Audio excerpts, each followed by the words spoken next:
So hello everyone. क्या आप सभी लोग मुझे देख पा रहे हैं? जल्दी से बता देंगे। क्या आप सभी लोग मुझे देख पा रहे हैं? यस। तो वनश्री देख पा रही है। बाकी लोग देख पा रहे हैं या नहीं? जल्दी से बता दीजिए। क्या आप सभी लोग मुझे देख पा रहे हैं?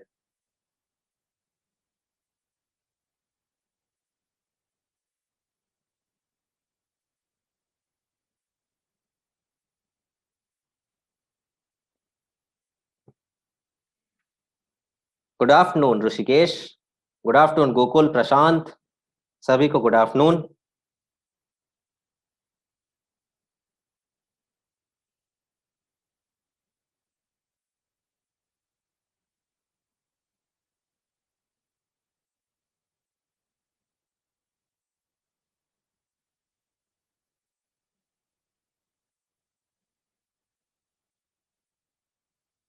हम्म। पढ़ाई की थी कल?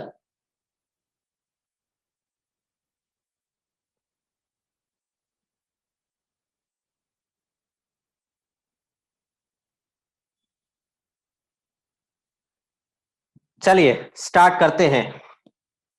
तो आप सभी का स्वागत है आज की इस बायो की चौपाल में। और अपन आज पढ़ने वाले हैं दिल के दरिए के बारे में। थोड़ी सी कहानियां आगे बढ़ाएंगे और उसके बाद दिल की दास्तां सुनेंगे सभी लोग। तो अभी गोकुल, गुंजन, प्रशांत, उसके बाद ऋषिकेश, वनश्री, सभी लोग। अब एक बार मैं पोल लॉन्च कर रहा हूँ टेक्निकल चेक के लिए। जरा मुझे बता दीजिए, आप सभी लोग को ब्लैक बोर्ड नजर आ रहा है? आप सभी लोग को मेरी आवाज अच्छे से आ रही है? मैं नजर आऊं ना आऊं, मेरी आवाज अच्छे से नजर आना चाहिए। That's more important. ठीक है। तो आवाज यदि आ रही है, ब्लैक बोर्ड नजर आ रहा है, तो अपनी क्लास आराम से स्मूथली रन हो सकती है। जो अभी अभी जुड़े हैं क्लास से, वो भी जल्दी से जो मैंने पोल लॉन्च किया है फटाफट उस पर वोट कर देंगे, ताकि मैं जज कर पाऊं कि किस किस को मेरी आवाज सुनाई आ रही है और किस किस को ब्लैक बोर्ड नजर आ रहा है। हाँ, मंजीरी, मंजीरी जल्दी से ज्वाइन करिए। मंजीरी ऑडियो ऑडियो ज्वाइन करिए। सभी लोग जल्दी से। सबको अच्छे से आ रहा है? क्लियर? हाँ, सभी लोगों को आ रहा है। और बाकी दो ने अभी वोट नहीं किया, जल्दी से वोट करिए सभी लोग। फटाफट सभी लोग वोट करेंगे ताकि अपन क्लास स्टार्ट कर पाए टाइम पर। सब लोग जल्दी से वोट कर दीजिए।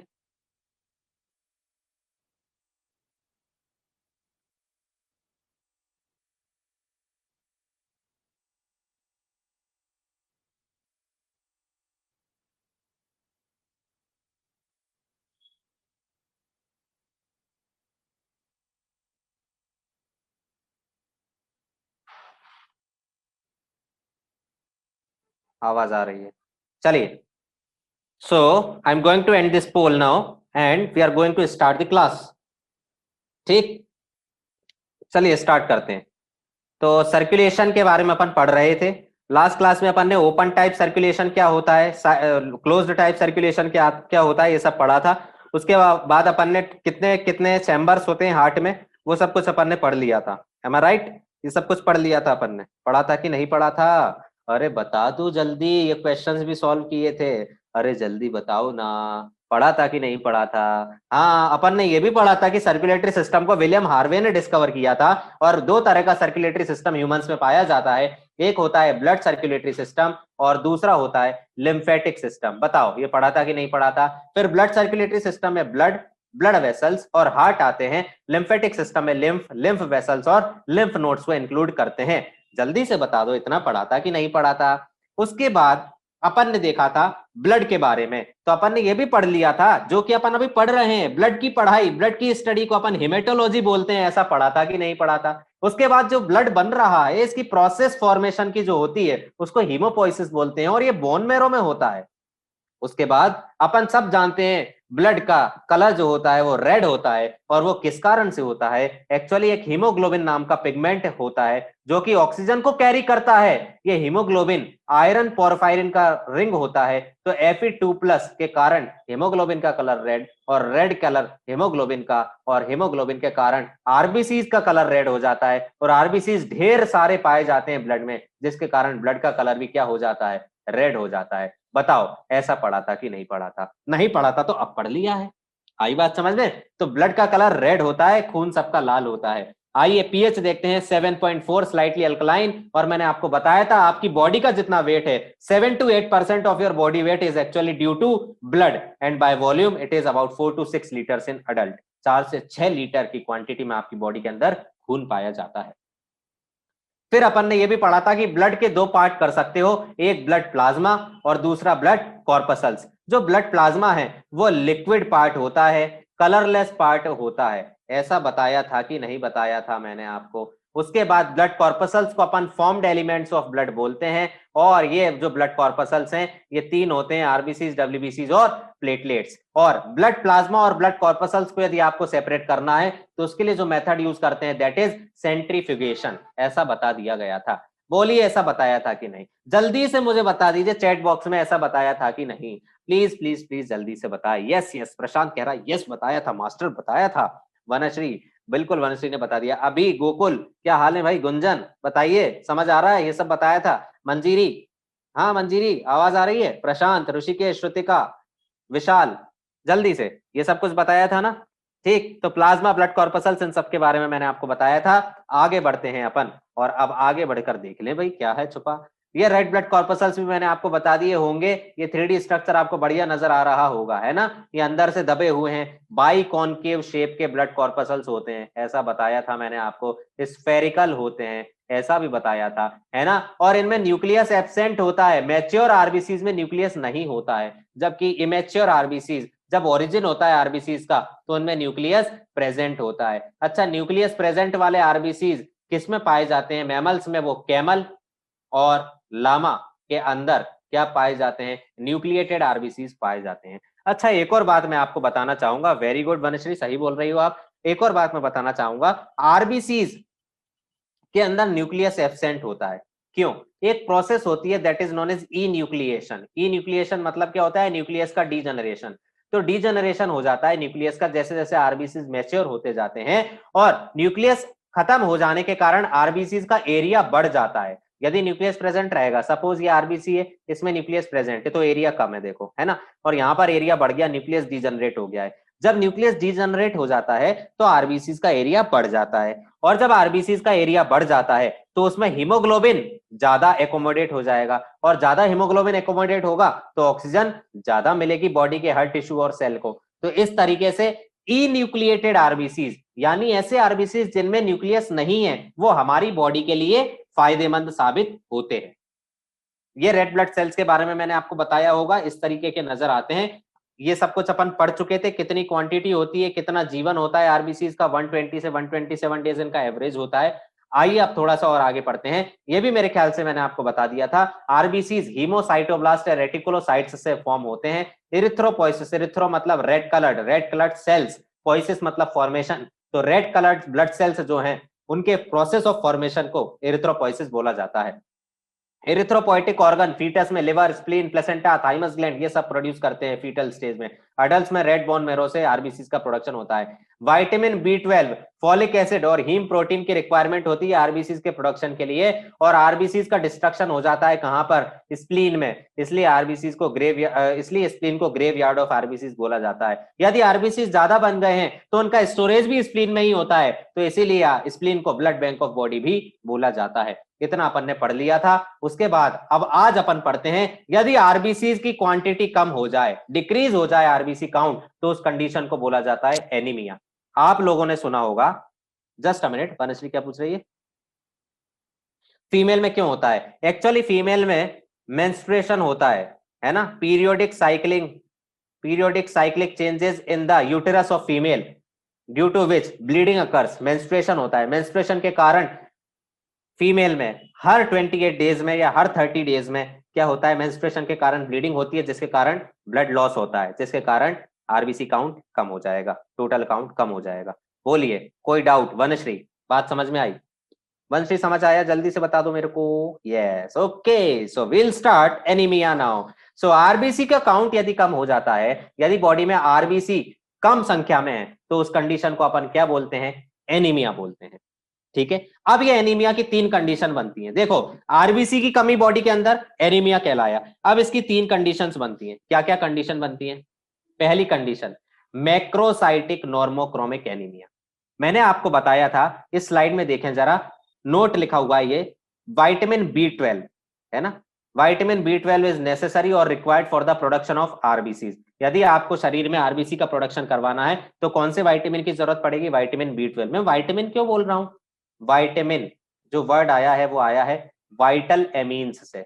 विटामिन का मतलब होता है वाइटल एमीन्स, जो वाइटल नाइट्रोजनस प्रोडक्ट्स जो जरूरी है हमारे शरीर के लिए, ऐसे नाइट्रोजनस प्रोडक्ट्स, ऐसे अमीन्स, उनसे मिलकर क्या बना है? विटामिन। इसलिए मैं विटामिन बोल रहा हूँ। तो चलिए अपन देखते हैं। तो विटामिन B12 की जरूरत पड़ती है आरबीसीज के फॉर्मेशन के लिए। यदि विटामिन B12 कम हो जाए तो अपन इसको बताते हैं कुछ इस तरह से, मैं आपको समझा देता हूं। सपोज करिए मैंने आपको बोला vitamin B12 is required for the production of RBCs. यदि विटामिन B12 की डेफिशिएंसी हो जाए, डेफिशिएंसी हो जाए मतलब क्या?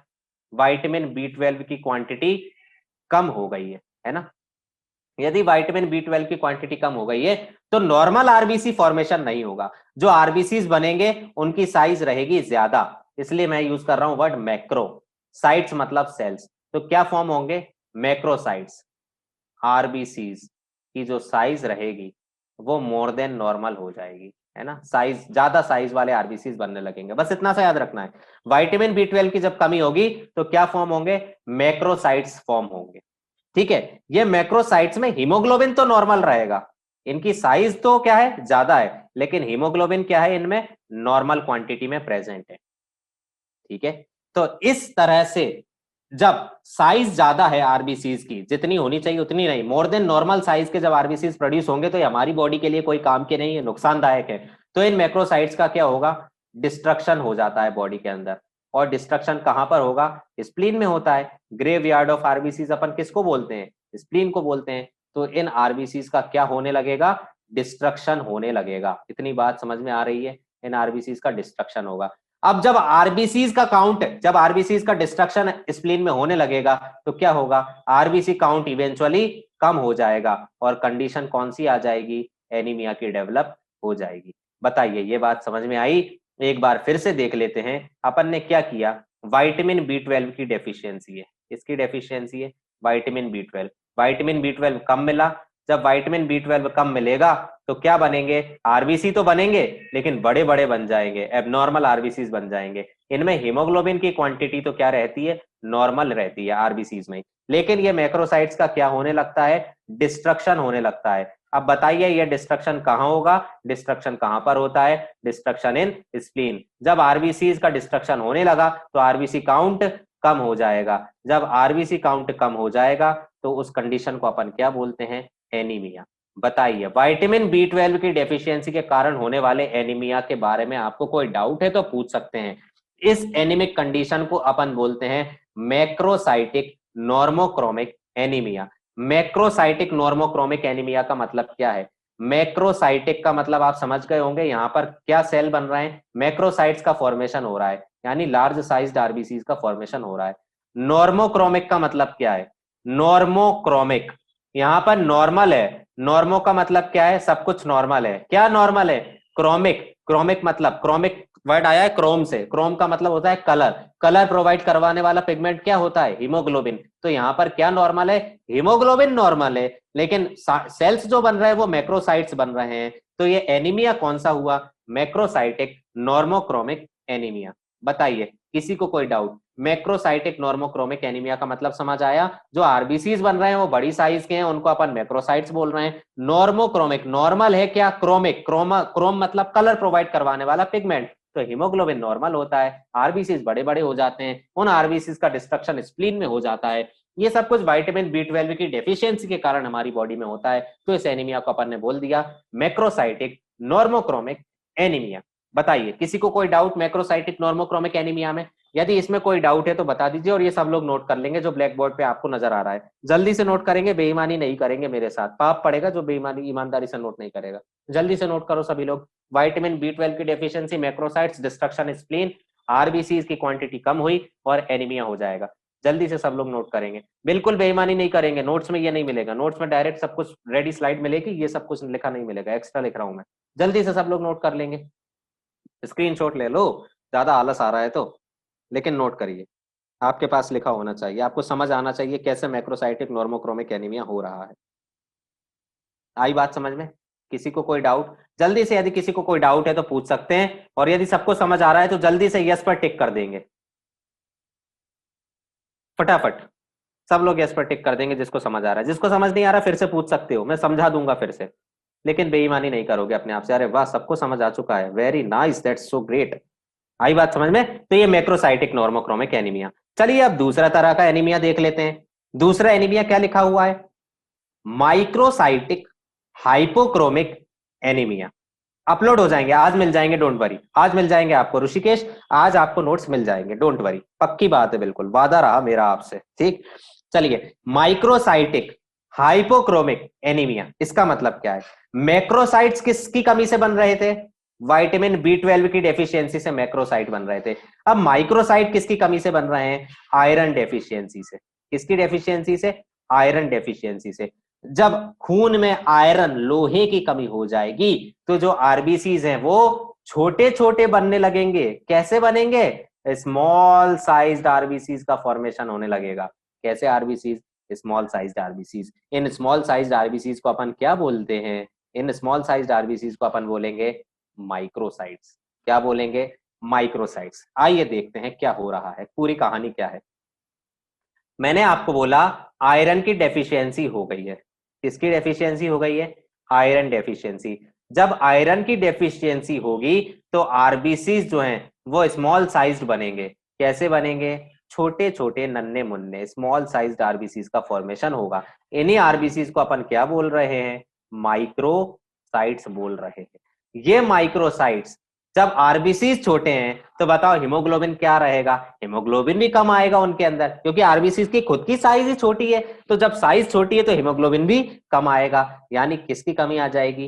हीमोग्लोबिन की भी कमी आ जाएगी, और कंडीशन क्या हो जाएगी? एनीमिया। इस एनीमिया को अपन क्या बोल रहे हैं? माइक्रोसाइटिक।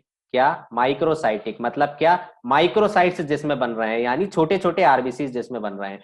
हाइपोक्रोमिक, हाइपो मतलब कम, क्रोमिक मतलब कलर देने वाला पिगमेंट, रेस्पिरेटरी पिगमेंट, हीमोग्लोबिन भी कम हो चुका है, तो हाइपोक्रोमिक एनीमिया। बात समझ में आई? Microcytic hypochromic anaemia. जल्दी से बता दो किसी को कोई डाउट हो तो, और अदरवाइज नोट कर लीजिए। जल्दी बताइए किसी को कोई डाउट। हाइपो मतलब कम, लेस। क्रोमिक मतलब हीमोग्लोबिन, कलर प्रोवाइड करवाने वाली चीज इज क्रोमिक। तो क्रोमिक, हमारी बॉडी में आरबीसीज को कलर कौन प्रोवाइड करवा रहा है? हीमोग्लोबिन, जो कि रेस्पिरेटरी पिगमेंट या ऑक्सीजन को कैरी करता है। तो माइक्रोसाइटिक हाइपोक्रोमिक एनीमिया आयरन की कमी से होता है, आयरन डेफिशिएंसी के कारण होता है। बताइए, सभी को समझ आया तो यस पर टिक करेंगे, किसी को समझ नहीं आया तो चैट बॉक्स में टाइप कर देंगे, तो मैं वापस से क्लियर कर दूंगा। जल्दी बता दो। वनश्री हैंड रेज कर रही हैं, जस्ट वनश्री बताइए क्या डाउट है? चैट बॉक्स में टाइप करके बताइए फटाफट, वनश्री क्या डाउट है? विशाल, वैभव, श्रुतिका, ऋषिकेश, प्रशांत, गुंजन, मंजीरी, इंद्रवदन, जल्दी बताइए कोई डाउट? वनश्री, हाइपो का मतलब होता है लेस, हाइपोक्रोमिक मतलब less quantity of colour providing pigment, that is haemoglobin. और कोई डाउट? कोई डाउट नहीं, मंजीरी को कोई डाउट नहीं है, वंशी की बात क्लियर हो चुकी है। हाँ, तो समझ आया। तो दूसरा तरह का जो एनीमिया है वो क्या है? Microcytic hypochromic anaemia.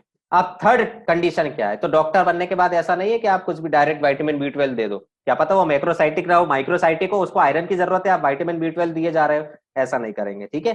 समझे बात को? तो ये भी असेस करना है कि एनीमिया किस कंडीशन में, किस कारण से हो रहा है। यदि आपको विटामिन बी 12 की कमी नजर आ रही है तो आप विटामिन बी 12 की दवाइयां दोगे। यदि आपको आयरन की कमी नजर आ रही है तो आयरन की डेफिशिएंसी वाली दवाइयां दोगे, आयरन की डेफिशिएंसी पूरी करने वाली मेडिसिन दोगे। अब थर्ड कंडीशन क्या है? Normocytic normochromic anaemia. देखिए, नॉर्मोसाइटिक मतलब क्या है? आरबीसीज नॉर्मल है। नॉर्मो मतलब नॉर्मल, साइटिक मतलब साइट मतलब सेल्स। नॉर्मोक्रोमिक का मतलब क्या? हेमोग्लोबिन भी नॉर्मल है, फिर भी एनीमिया है। क्यों? क्योंकि ब्लड का लॉस हो रहा है, खून बह रहा है, दिल का दरिया बह ही गया और शरीर से बाहर बह गया। तो जब ब्लड का लॉस ज्यादा होगा तो एनीमिक कंडीशन आएगी, क्योंकि इवेंचुअली बॉडी के अंदर आरबीसीज की क्वांटिटी कम हो जाएगी जब खून बहकर ज्यादा निकल जाएगा। तो नॉर्मोसाइटिक नॉर्मोक्रोमिक एनीमिया में आरबीसीज की साइज नॉर्मल है, हेमोग्लोबिन की क्वांटिटी नॉर्मल है, लेकिन खून ज्यादा बह गया है जिसके कारण शरीर में आरबीसीज की कमी आ चुकी है, डेफिशिएंसी आ चुकी है। इस एक्सेसिव ब्लड लॉस के कारण होने वाले एनीमिया को अपन क्या बोलते हैं? Normocytic, normochromic anaemia. बताइए तीनों टाइप के एनीमिया में यदि किसी को कोई डाउट है तो पूछ सकते हो। Microcytic normochromic anaemia, microcytic hypochromic anaemia और नॉर्मोसाइटिक नॉर्मोक्रोमिक एनीमिया। इसमें किसी को कोई डाउट है तो आप लोग पूछ सकते हैं। बताइए किसी को कोई डाउट? गोकुल, अभी, गुंजन, इंद्रवदन, जल्दी से बताइए। इंद्रवदन, मंजीरी, प्रशांत, ऋषिकेश, कोई डाउट है? हाँ, आपकी डाउट क्लियर करते हैं इंद्रवदन। अभी समझे बात को?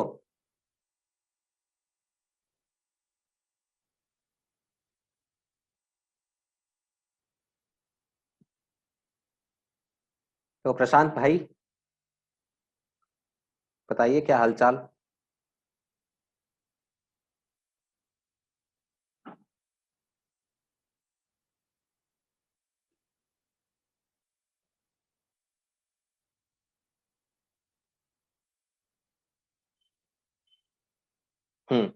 कोई डाउट नहीं है। चलिए, तो इंद्रवदन का क्वेश्चन है सिम्टम्स ऑफ एनीमिया क्या है। एनीमिया के सिम्टम्स क्या होते हैं? देखिए भाई, सबसे पहले तो आपकी बॉडी में जनरल बॉडी वीकनेस आने लगेगी। आपकी बॉडी को वीकनेस फील होगी, जनरल बॉडी वीकनेस। उसके बाद क्या होगा? हार्ट पाल्पिटेशंस या हार्ट रेट बढ़ सकती है, क्योंकि हार्ट कोशिश करेगा, ज्यादा मेहनत करेगा ब्लड लॉस को कंपनसेट करने के लिए, तो हार्ट पाल्पिटेशंस या हार्ट रेट बढ़ सकती है। डिजीनेस आएगी, चक्कर टाइप लगेगा, जी मचलाएगा, अजीब सा लगेगा। लाइट हेडेडनेस, सर एकदम से ज्यादा ही हल्का लगने लगेगा, ऐसा लगेगा क्या गड़बड़ हो रही है, ठीक है। और चक्कर वगैरह आने लगेंगे। और मलेज, मलेज मतलब क्या होता है? मलेज मतलब होता है जनरल बॉडी वीकनेस, ठीक है ना। आपको वीकनेस आने लगेगी, आलस वगैरह आने लगेंगे, ठीक है। ये एनीमिया के कुछ जनरल सिम्टम्स होते हैं। फिर डिपेंड करता है किस तरह का एनीमिया प्रोग्रेस कर रहा है। सिम्टम मतलब क्या? वो चीजें जो पेशेंट खुद बोलकर बताता है वो होते हैं सिम्टम्स। सिम्टम्स कौन बताएगा? पेशेंट्स बताते हैं। पेशेंट्स जो कंप्लेंट करते हैं उनको अपन क्या बोलते हैं? सिम्टम बोलते हैं, है ना। पेशेंट जो कंप्लेंट करता है, सर मेरा सर दर्द कर रहा है, क्या आप देख सकते हो उसका सर दर्द कर रहा है? नहीं, है ना। तो जो पेशेंट्स खुद कंप्लेंट करते हैं डॉक्टर से डायरेक्टली, जो हम बोलकर बताते हैं, सर मेरा सर दर्द कर रहा है, सर मेरे को चक्कर आ रहा है, क्या आप देख सकते हो कि पेशेंट को चक्कर कैसे आ रहे हैं? नहीं, पेशेंट गिर जाएगा चक्कर के कारण, लेकिन आपने नहीं देखा कि वो कैसे घूमा, ठीक है। सर दर्द हो रहा है तो क्या आपको दर्द नजर आ रहा है उसका? नहीं, वो फील कर रहा है, what ever patient is feeling वो आपको बता रहा है। तो वो जो आप खुद की परेशानियों को जो बताता है बोलकर पेशेंट, उसको बोलते हैं अपन सिम्टम्स। और साइंस का मतलब क्या है? साइंस, साइंस मतलब इंद्रवदन बोलेगा साइन कर दो यार, सिग्नेचर कर दो, साइन हो जाएगा। क्यों, ऐसा कुछ है क्या? नहीं। साइन का मतलब क्या होता है? जो डॉक्टर खुद पेशेंट के अंदर देखता है। जब आपके में खून की कमी होती है तो ऐसे देखता है डॉक्टर आपकी आंखों को, ऐसे, है ना। नीचे क्या देखता है भाई? ऐसा, यहाँ पर यदि व्हाइटिश व्हाइटिश नजर आएगा उसको नीचे लोअर कंजक्टिवा पे, ठीक है ना, यहाँ पर यदि उसको व्हाइट व्हाइट कलर नजर आएगा तो वो समझेगा कि खून की कमी है। ये देखने का तरीका है। तो डॉक्टर खुद क्या देख रहा है? खुद कंफर्म कर रहा है कि क्या है कि नहीं कमी। तो ये क्या है? साइन है। जो बहुत सारी चीजें देख रहा है, आपकी बॉडी की हथेलियों को देखेगा, प्रॉपर कलरेशन है कि नहीं, नेल्स वगैरह को देख लेगा, ठीक है। यहाँ पर देखता है कि प्रॉपर रेडनेस आ रही है कि नहीं। तो ये सब जो चीजें हैं इनको बोलते हैं साइंस। तो what ever is assessed by doctor, जो डॉक्टर खुद देखता है पेशेंट के अंदर, वो कहलाते हैं साइंस। और जो पेशेंट खुद बोल के बताता है, डॉक्टर देख नहीं पाता है, पेशेंट्स अपनी प्रॉब्लम्स को जो कंप्लेंट करते हैं डॉक्टर से, उनको बोलते हैं सिम्टम्स। आई बात समझ में? साइंस और सिम्टम्स में बहुत अंतर है मेडिकल में। नहीं तो आप सिम्टम को साइन समझ लो, साइन को सिम्टम समझ लो, अलग अलग चीजें होती हैं। हालांकि इतना डिटेल में आपको नहीं जाना है, बस ऐसे ही समझा दिया मैंने, डॉक्टर होने के नाते थोड़ा बहुत समझ में आ जाए आपको। तो macrocytic normochromic anaemia, microcytic hypochromic anaemia और नॉर्मोसाइटिक नॉर्मोक्रोमिक एनीमिया के बारे में अपन ने पढ़ लिया है। चलिए अब अपन आगे बढ़ते हैं। आगे बढ़कर देखते हैं, मैंने आपको बताया आरबीसीज में एक कलर रेस्पिरेटरी पिगमेंट को कैरी करते हैं जो होता है हीमोग्लोबिन। तो हीमोग्लोबिन क्या है? रेस्पिरेटरी पिगमेंट है, यानी जो रेस्पिरेटरी गैसेज को कैरी करता है, ऑक्सीजन और कार्बन डाइऑक्साइड को। हीमोग्लोबिन का हर मॉलिक्यूल 4 ऑक्सीजन के मॉलिक्यूल को कैरी करता है, यानी 1 hemoglobin molecule will combine with how many molecules of oxygen? 4 oxygen molecules। तो हीमोग्लोबिन का एक मॉलिक्यूल 4 ऑक्सीजन के मॉलिक्यूल को अपने साथ लेकर जाता है। आप मान लीजिए आरबीसी तो है बस, आरबीसी क्या है? बस है। इस बस के अंदर जो सीट लगी हुई है वो है हीमोग्लोबिन, हीमोग्लोबिन की सीट लगी हुई है। और इस सीट पर आकर, ये सीट कितनी है? 4 सीटर है। तो ये सीट पर आकर जो पैसेंजर बैठता है वो क्या है ऑक्सीजन, वो क्या है पैसेंजर। इस तरीके से आप समझ आ रहा है। तो ऑक्सीजन किस पर बैठ गया, हीमोग्लोबिन के ऊपर बैठ गया है और आरबीसी नाम की बस अब चल पड़ी है। बात समझ में आई? अब समझ आ रहे हो, इसको इमेजिन कर पा रहे हो किस तरीके से हीमोग्लोबिन जाता है? बोलिए जल्दी चैट बॉक्स में जल्दी से बताइए, बताना पड़ेगा भाई। पैसेंजर कौन है, ऑक्सीजन है। ठीक है, हीमोग्लोबिन की सीट लगी हुई है, उसके ऊपर ऑक्सीजन आकर बैठ रहा है और एक सीट पर 4 पैसेंजर बैठकर जा रहे हैं। और वो बस क्या है पूरी की पूरी जिसके अंदर ये सब कुछ चल रहा है, वो आरबीसी नाम की बस है। बताइए किसी को कोई डाउट है, जल्दी से बोल दो। मंजीरी, इंद्रवदन, वैभव, निरंजन, प्रशांत, गोकुल, बताओ समझ आया किस तरीके से जाएगा? सुदर्शन, श्रुतिका, वैभव, विशाल, फटाफट बताएंगे अभी। ऋषिकेश, ऋषिकेश समझ आ रहा है? ठीक, तो इस तरीके से आप समझ सकते हैं। तो हीमोग्लोबिन का एक मॉलिक्यूल 4 ऑक्सीजन के मॉलिक्यूल को कैरी करता है। ठीक है, अब हीमोग्लोबिन को जरा देखें तो हीमोग्लोबिन कैसा होता है। बायोमोलिक्यूल्स चैप्टर आप लोग ने पढ़ा होगा, नहीं पढ़ा तो कोई बात नहीं, इस साल यदि होगा तो बताएंगे। तो हीमोग्लोबिन मॉलिक्यूल क्या है? हीमोग्लोबिन का मॉलिक्यूल 2 चीजों से मिलकर बनता है, एक तो हीम पार्ट से और एक दूसरा पार्ट होता है ग्लोबिन पार्ट। ग्लोबिन पार्ट जो होता है वो प्रोटीनेशियस होता है, वो प्रोटीन पार्ट होता है। ग्लोबिन पार्ट आपको देख भी रहे होगे, लिखा हुआ है प्रोटीन पार्ट है। ठीक है ना? ग्लोबिन पार्ट 95% है, यानी हीमोग्लोबिन का जो मॉलिक्यूल है 95% तो किससे बना है? प्रोटीन से मिलकर बना है। 5% हीम से मिलकर बना है। अब ये हीम क्या है? हीम में आता है आयरन और पोरफायरिन की रिंग होती है ये। आयरन और पोरफायरिन, पोरफायरिन क्या है? पोरफायरिन एक तरह का ऑर्गेनिक कंपाउंड है, बस इतना याद रखें। पोरफायरिन एक तरह का ऑर्गेनिक कंपाउंड है, हेट्रोसाइक्लिक ऑर्गेनिक कंपाउंड है, बस इतना याद रखें। हेट्रोसाइक्लिक ऑर्गेनिक कंपाउंड है पोरफायरिन, इतना काफी है। Nobody is going to ask what is porphyrin. हाँ, लेकिन यह पूछा जाएगा कि आयरन कौन से पार्ट में पाया जाता है हीमोग्लोबिन के, तो iron is present in haem part of haemoglobin. या आयरन कौन सी स्टेट में पाया जाता है यह भी बताया जाएगा। आयरन Fe2+ स्टेट में पाया जाता है। अच्छा ये बताओ मेरे को, एक सवाल बनता है बड़ा अच्छा, ये बताओ हीमोग्लोबिन में आयरन है कि नहीं? ब्लड में भी आयरन है, ठीक है, यानी ब्लड में आयरन है, इवेंचुअली हीमोग्लोबिन में आयरन है। हीमोग्लोबिन कहां पर है? आरबीसी में, और आरबीसी कहां है? ब्लड में। तो ये बताओ, जो लोहा है इससे तो जंग लग जाती है, तो एक समय पर ब्लड में भी तो जंग लगना चाहिए ना, क्योंकि आयरन है हमारे ब्लड के अंदर और गीला भी है, पानी भी है, सोचिए आप, लिक्विड है। तो खून में जंग क्यों नहीं लगती है? Why doesn't our blood rust? No, alkaline क्यों है भाई? तो मैं पूछ रहा हूं, उससे कोई मतलब नहीं, एसिड अल्कलाइन वाली बात नहीं है। आप तो मुझे ये बताओ, लोहा भी है, पानी भी है, ठीक है, खून में, उसके बावजूद इसमें जंग नहीं लगती है, रस्टिंग नहीं होती है ब्लड में। ये होमवर्क है आज के लिए, इसका सवाल का जवाब आपको नेक्स्ट क्लास में मैं दूंगा, लेकिन पहले आपको होमवर्क थोड़ा सा पढ़कर देखिए क्यों नहीं लगती है। सिंपल सा है, एक लाइन में आंसर मिल जाएगा। Fe2+ स्टेट में हीमोग्लोबिन में आयरन पाया जा रहा है, ठीक है। अब आपको ये देखना है कि क्यों नहीं लगती है, अल्कलाइन है, ये सब कोई आंसर नहीं है। Why doesn't blood rust? खून में जंग क्यों नहीं लगती है जबकि पानी भी है, लोहा भी है? नहीं, एटमॉस्फेयर का absence, that is not the answer, that is not the answer, I need the scientific answer. ठीक है, जो एटमॉस्फेयर चाहिए वो मिल रहा है, filtering is not the answer. खून छन रहा है, आयरन नहीं छन रहा, आयरन उसके साथ रहेगा हमेशा, ठीक है, तो आयरन तो उसका साथ में ही हमेशा प्रेजेंट रहेगा। आई बात समझ में? एक नोट है, इसको आप ऐसे ही याद रखें, इसमें ज्यादा दिमाग दौड़ाने की जरूरत नहीं है। जो हीम ग्रुप का आयरन है, अपन ने पढ़ा हीमोग्लोबिन, हीमोग्लोबिन 2 चीजों से मिलकर बन रहा है, एक हीम पार्ट से और दूसरा ग्लोबिन पार्ट, है ना, ऐसा पढ़ा। जो हीम पार्ट है वो हीम पार्ट किससे मिलकर बना है? आयरन और पोरफायरिन से। तो अपन अभी आयरन की बात कर रहे हैं। तो जो हीम ग्रुप का जो आयरन है वो फेरिटिन के फॉर्म में, ये भी फेरिटिन एक फॉर्म है आयरन का, है ना, फेरिटिन की फॉर्म में लिवर में पड़ा रहता है, ठीक है। फेरिटिन की, ऐसा का ऐसा याद रखना है, इसमें कोई दिमाग नहीं लगाना। फेरिटिन की फॉर्म में लिवर में पड़ा रहता है। और जो पोरफायरिन ग्रुप है हीम का, पोरफायरिन, आयरन की तो बात हो गई, फेरिटिन फॉर्म में पड़ा रहता है। दूसरा पार्ट क्या है? पोरफायरिन। जो पोरफायरिन ग्रुप है हीम का, वो ग्रीन कलर के एक पिगमेंट में कन्वर्ट हो जाता है। पोरफायरिन किस में कन्वर्ट हो जाएगा? ग्रीन पिगमेंट में। और उस ग्रीन पिगमेंट को अपन क्या बोलते हैं? बिलीवर्डिन। क्या बोलेंगे? बिलीवर्डिन। ठीक है, मैं आपको फिर से अच्छे से समझाता हूं, देखिए। अपन ने पढ़ा हीमोग्लोबिन, हीमोग्लोबिन के 2 पार्ट, 2 कंपोनेंट हो गए। पहला कंपोनेंट क्या हो गया?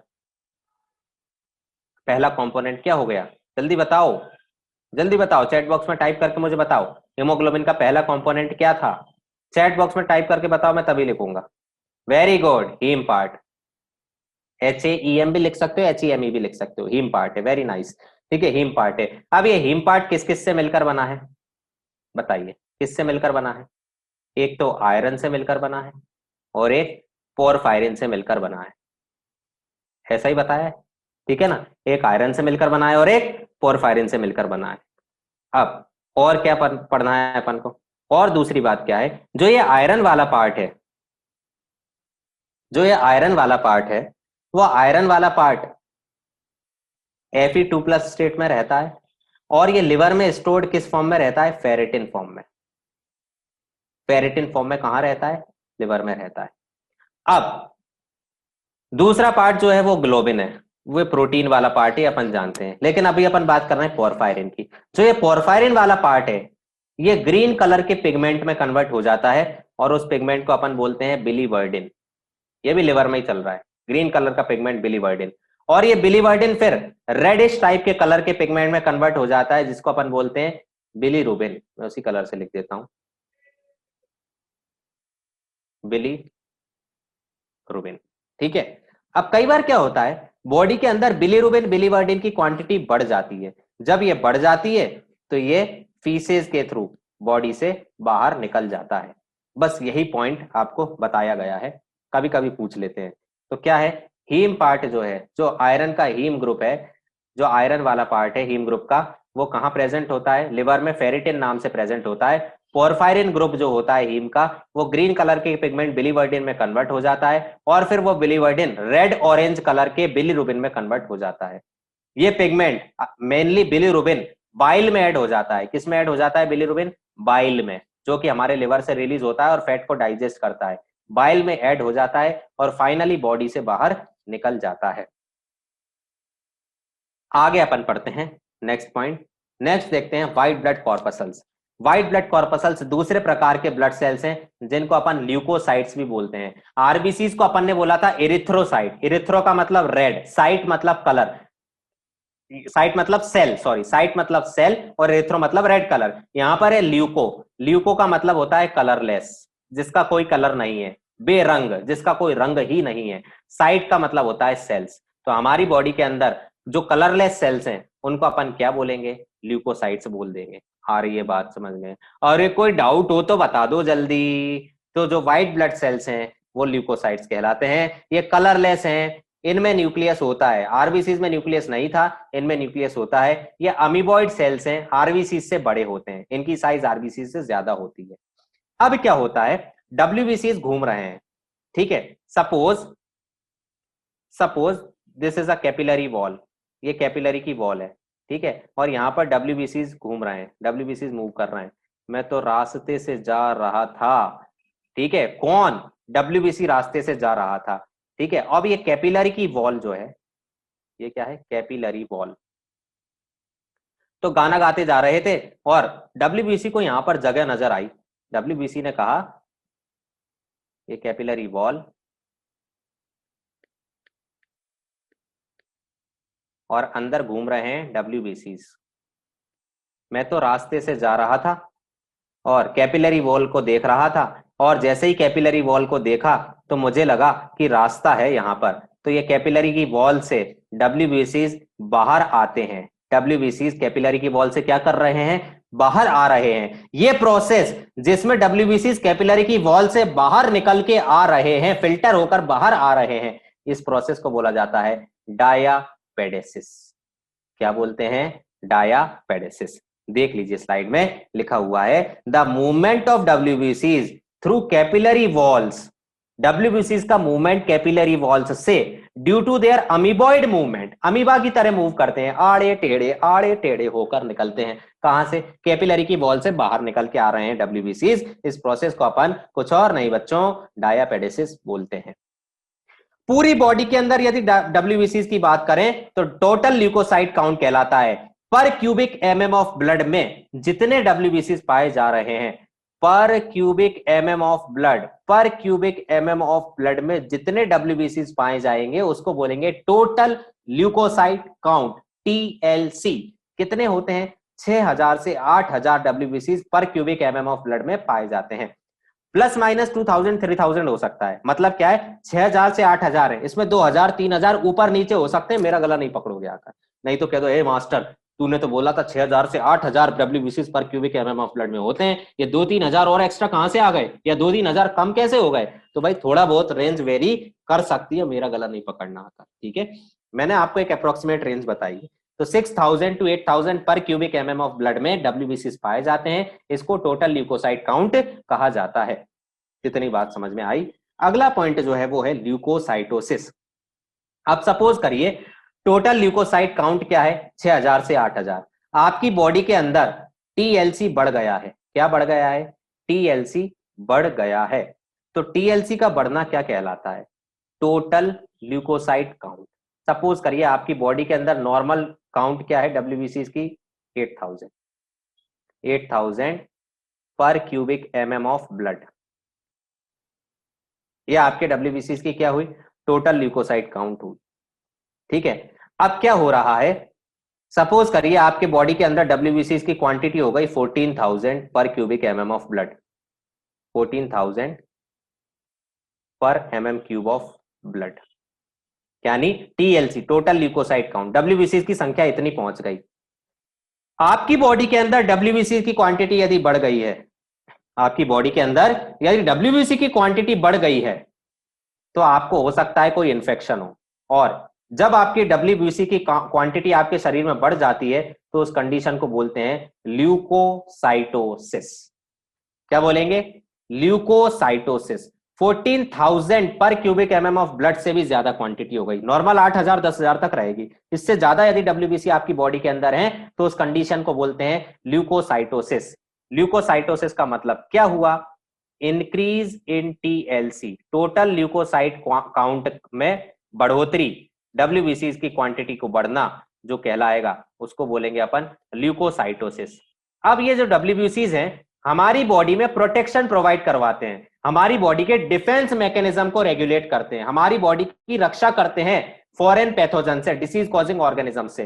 तो उनसे बचाने के लिए डब्ल्यूबीसी की क्वांटिटी बढ़ जाती है। यानी यदि आपकी बॉडी के अंदर ल्यूकोसाइटोसिस पाया जा रहा है, इसका मतलब क्या है? आपकी बॉडी के अंदर कोई ना कोई बैक्टीरियल या वायरल इंफेक्शन है, यानी आपकी बॉडी के अंदर कोई ना कोई इंफेक्शन हो गया है, जिस इंफेक्शन से बचाने के लिए आपकी बॉडी के अंदर टीएलसी टोटल ल्यूकोसाइट काउंट बढ़ चुका है। बताओ ल्यूकोसाइटोसिस समझ आया?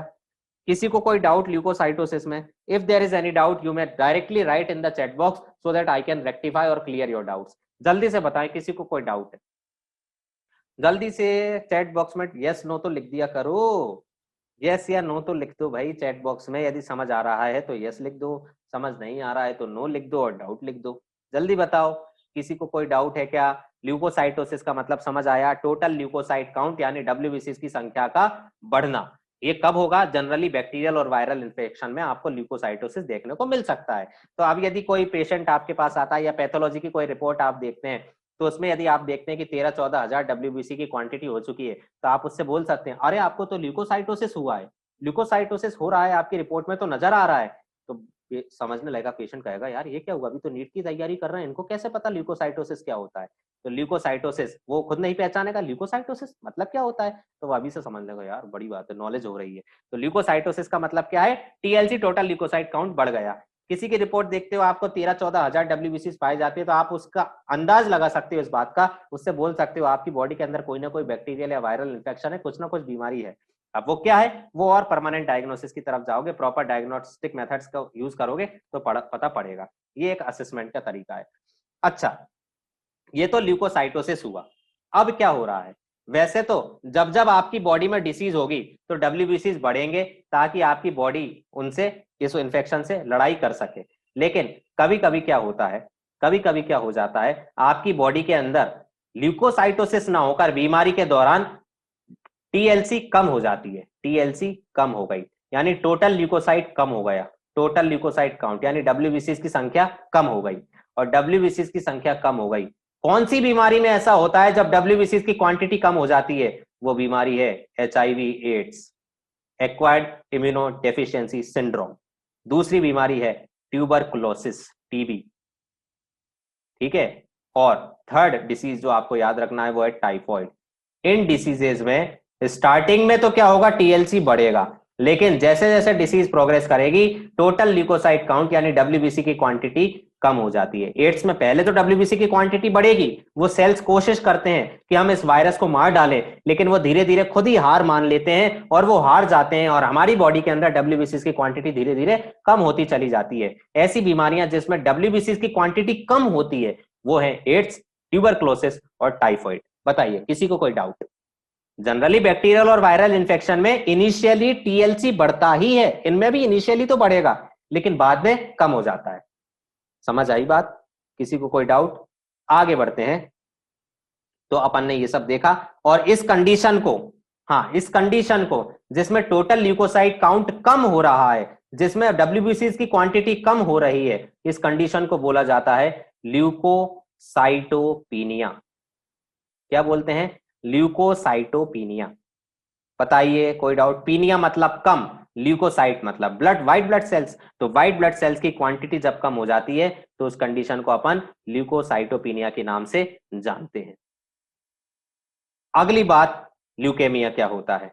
अब देखिए, मैंने आपको बताया, देखो दो कंडीशन अभी तक मैं समझा चुका हूं आपको। टीएलसी मतलब टोटल ल्यूकोसाइट काउंट, आपकी बॉडी के अंदर कितने ब्लड सेल्स हैं पर MM³ ऑफ ब्लड में। यदि टीएलसी बढ़ता है, तो इस कंडीशन को अपन ने क्या बोला है? ल्यूकोसाइटोसिस। बोला है कि नहीं बोला? ठीक है। अच्छा, यदि टीएलसी इनिशियली बढ़ता है और उसके बाद टीएलसी कम हो जाता है यानी टोटल ल्यूकोसाइट काउंट कम हो जाता है, तो अपन ने उस कंडीशन को क्या बोला? ल्यूकोसाइटोपीनिया। ऐसा ही बोला? अच्छा, अब एक और कंडीशन होती है जब टीएलसी बढ़ता तो है, एबनॉर्मली इंक्रीज करता है। टीएलसी कितना हो गया, टोटल ल्यूकोसाइट काउंट कितना हो गया? More than 1 lakh. 1 लाख से भी ज्यादा डब्ल्यूबीसी आपकी बॉडी के अंदर तैयार हो चुके हैं। इतने ज्यादा blood cells, white blood cells जब 1 लाख से भी ज्यादा क्वांटिटी में आ गए हैं तो इसका मतलब भयंकर इंफेक्शन है, बहुत बड़ी बीमारी है और उस बीमारी का नाम होता है ल्यूकेमिया। क्या होता है? ल्यूकेमिया। और ये ल्यूकेमिया कुछ और नहीं बच्चों, बड़ी खतरनाक बीमारी है जिसको अपन बोलते हैं ब्लड कैंसर। बोलिए, किसी को कोई डाउट? बताइए, किसी को कोई डाउट? किसी को कोई डाउट? हजारों में बढ़ रहा है तो ठीक है, ल्यूकोसाइटोसिस है। कम हो रहा है तो ल्यूकोसाइटोपीनिया। लेकिन 1 लाख से भी ज्यादा डब्ल्यूबीसी तैयार हो चुके हैं आपकी बॉडी के अंदर तो वो कंडीशन ल्यूकेमिया कहलाती है। इसी को ब्लड कैंसर बोला जाता है। Is there any doubt? यदि कोई डाउट है तो चैट बॉक्स में टाइप करें, डाउट नहीं है तो जल्दी से सब लोग यस पर टिक करके मुझे बता देंगे। जिसको डाउट है वो रेज एंड फीचर कर सकते हैं। हाँ बोलिए वनश्री, कोई डाउट? समझ आ रहा है सबको? कोई डाउट तो नहीं है? कोई डाउट तो नहीं है? बोलिए जल्दी, यदि डाउट है तो बताइए। समझ आया टोटल ल्यूकोसाइट काउंट क्या है, ल्यूकोसाइटोसिस किसे बोलते हैं, ल्यूकोसाइटोपीनिया किसे बोलते हैं, ब्लड कैंसर क्या होता है, ल्यूकेमिया क्या होता है? ठीक है। ब्लड कैंसर के symptoms is not a part of your syllabus, that's why I am not going to tell. कोई मतलब नहीं है उसका। रिलेवेंट बातें, काम की बातें बात करें तो मजा भी आएगा। आप थोड़ी देर बाद मेरे से पूछोगे कि आप मुझे बताओ ब्लड कैंसर के सिम्टम, तो ठीक है आप मुझे बता दीजिए कि डाउन सिंड्रोम के सिम्टम भी अभी बताइए और ट्रीटमेंट बताइए, तो वो कोई मतलब का नहीं है। ठीक है, तो टू द पॉइंट बात करें तो अच्छा है, टाइम वेस्ट करने से कोई जरूरत नहीं। ठीक, बाकी आगे जब फ्री रहेंगे तब आपको बताएंगे ब्लड कैंसर के सिम्टम्स क्या होते हैं। चलिए आगे बढ़ते हैं। तो इस तरीके से अपन ने ये सब पॉइंट्स पढ़े। अब डब्ल्यूबीसी मेनली क्या करते हैं, हमारी बॉडी में डिफेंस मैकेनिज्म यानी प्रोटेक्शन प्रोवाइड करवाते हैं। इस पूरी स्लाइड का एक एक पॉइंट मैंने आपको तरीके से क्लियर करा है। अब आपको यदि कोई डाउट है तो पूछ लीजिए। पूरी स्लाइड में ये डाउट, ये पूरे पॉइंट्स पढ़ लीजिए। अपन ने सब कुछ पढ़ लिया है, ल्यूकोसाइटोसिस, ल्यूकोसाइटोपिनिया, ल्यूकेमिया, ये एक एक लाइन में लिखा हुआ है, मैंने आपको प्रॉपरली समझाया है। अभी भी यदि कोई डाउट है तो आप पूछ सकते हैं।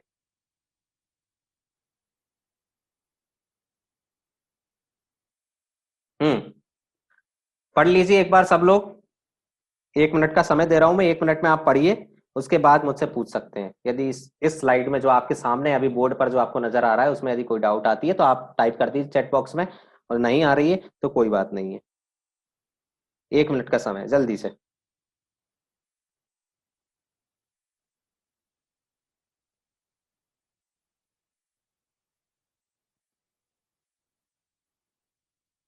हाँ, और कोई डाउट तो है नहीं?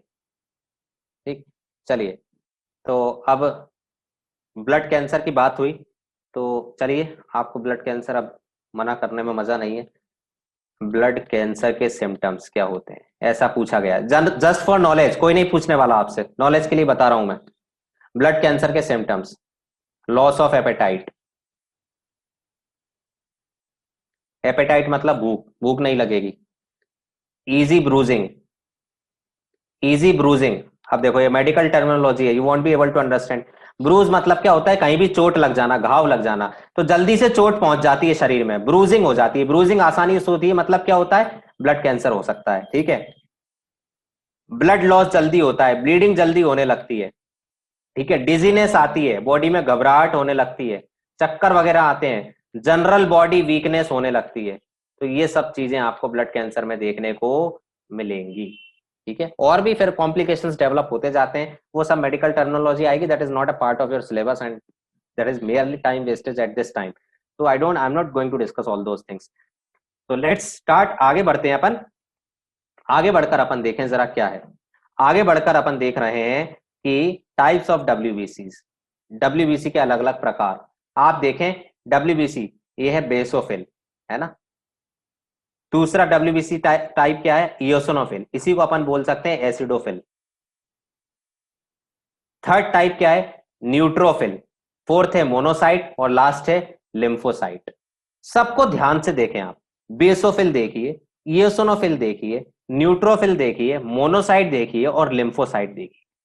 अब मैं आपको बताना चाहूंगा, ये जो बेसोफिल है, इसमें देखो साबुदाने जैसे छोटे छोटे ग्रेन्यूल्स पड़े हुए हैं, छोटे छोटे स्ट्रक्चर्स दिख रहे हैं आपको, दाने जैसे छोटे छोटे। इयोसिनोफिल देखिए, इसमें भी छोटे छोटे दाने जैसे ग्रेनुलर स्ट्रक्चर्स नजर आ रहे होंगे। न्यूट्रोफिल्स देखिए, इसमें भी छोटे छोटे ग्रेनुलर स्ट्रक्चर्स नजर आ रहे होंगे, ये देखो ग्रेन्यूल्स, ये ग्रेन्यूल्स नजर आ रहे हैं। लेकिन क्या मोनोसाइट और लिम्फोसाइट में आपको ग्रेन्यूल्स नजर आ रहे हैं? जल्दी से मुझे चैट बॉक्स में टाइप करके बताएं, क्या आपको मोनोसाइट या लिम्फोसाइट में ग्रेन्यूल्स नजर आ रहे हैं? जी नहीं, बिल्कुल नजर नहीं आ रहे हैं। बिल्कुल सही जवाब आ रहे हैं चैट बॉक्स में, वेरी नाइस श्रुतिका गुंजन, बहुत बढ़िया। वनश्री बहुत सही। तो ये ग्रेन्यूल्स नजर नहीं आ रहे हैं, इनको अपन बोलेंगे ए ग्रेन्युलोसाइट्स, जिनमें ग्रेन्यूल्स एब्सेंट है। ए मतलब एब्सेंट, क्या एब्सेंट है, ग्रेन्यूल्स एब्सेंट है। साइट मतलब सेल्स, तो ऐसे सेल्स जिनमें ग्रेन्यूल्स एब्सेंट है वो क्या है, ए ग्रेन्युलोसाइट्स। और जिनमें ग्रेन्यूल्स प्रेजेंट हैं उनको अपन बोलते हैं ग्रेन्युलोसाइट्स। आई बात समझ में, ग्रेनुलोसाइट्स और एग्रेनुलोसाइट्स क्या हुए, जिनमें अब आपको ये मतलब नहीं है ग्रेनुल्स क्या होते हैं क्या नहीं, कोई मतलब नहीं है अभी पढ़ने से। अभी आपको इतना याद रखना है, डब्ल्यूबीसीज में, जिन डब्ल्यूबीसीज में ग्रेनुल्स प्रेजेंट होते हैं उनको ग्रेनुलोसाइट्स बोलेंगे, जिनमें ग्रेनुल्स एब्सेंट होते हैं उनको ए ग्रेनुलोसाइट्स बोला जाता है।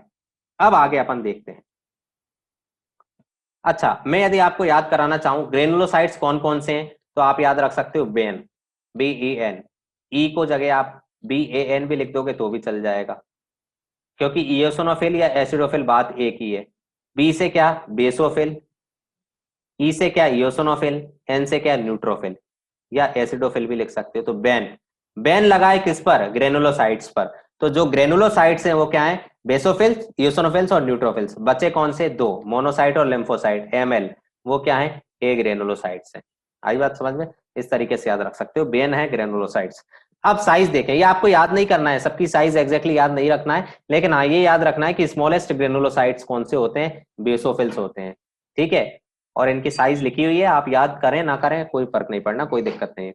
लाइफ स्पेन कितना जीते हैं, 14 आवर्स तक एसिडोफिल्स जिंदा रहते हैं, बेसोफिल्स 10 घंटे तक, न्यूट्रोफिल्स 12 आवर्स तक। 24 आवर्स से कम कितना भी हो सकता है, 20 घंटे, 21 घंटे, 18 घंटे, 19 घंटे तक मोनोसाइट्स जिंदा रहते हैं। और 5 से 7 दिन सबसे ज्यादा दिन कौन से जीते हैं, लिम्फोसाइट्स जीवन जीते हैं।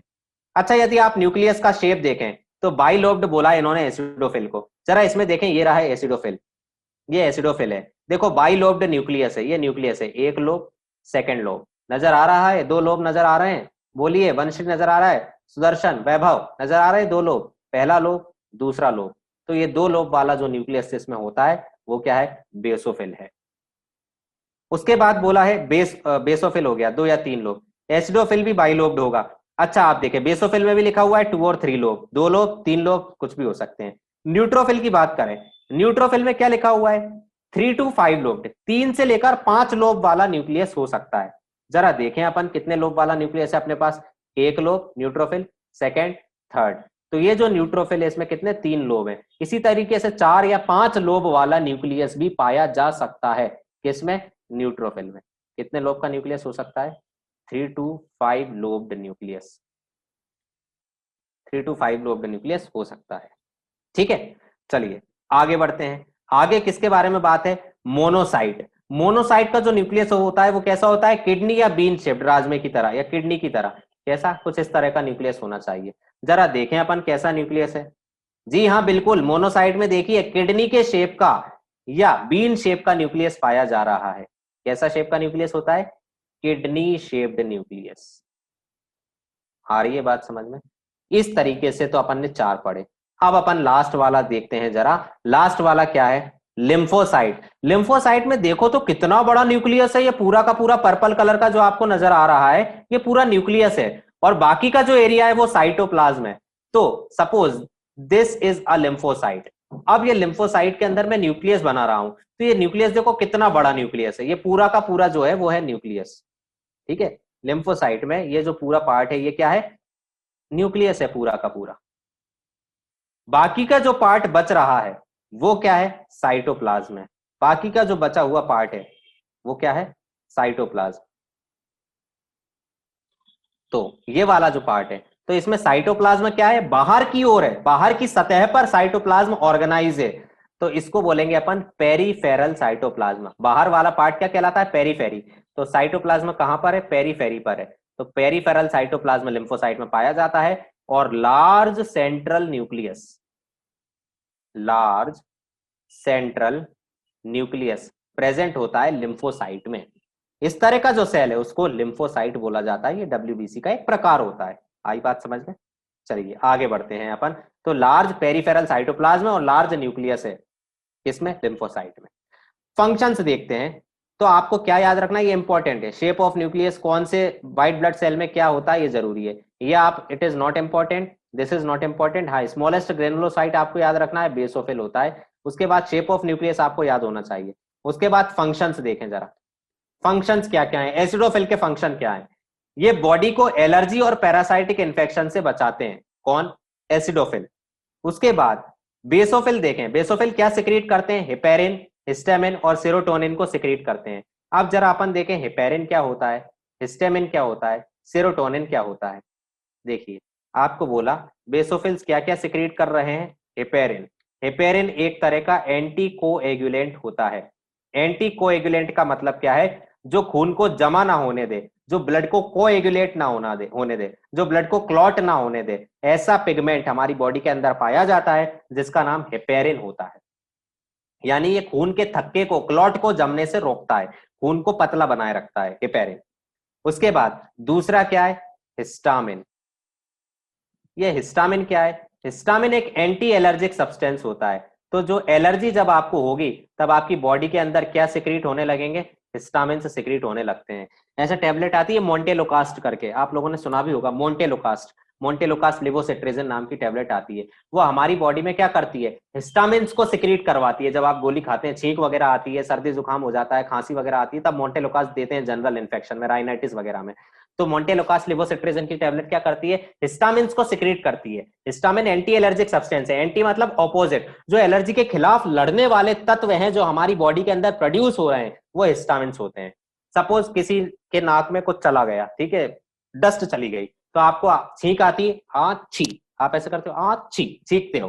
तो वो छींक रहे हो, वो किसके कारण, क्या होता है, जैसे ही आपकी बॉडी में, नोज के अंदर डस्ट पार्टिकल्स गए तो आपकी बॉडी को सेंस हुआ कि कुछ फॉरेन पार्टिकल्स आए हैं। तो उसके रिस्पॉन्स में आपके बॉडी के सेल्स से क्या रिलीज होने लगता है, हिस्टामिन रिलीज होने लगता है। और ये हिस्टामिन आपको छींक लगाकर बार बार जो सब्सटेंस चला गया है वो बाहर लाता है। तो इस तरीके से एलर्जी की कंडीशन में, एलर्जी से लड़ने के लिए हिस्टामिन सिक्रीट होते हैं हमारी बॉडी के अंदर।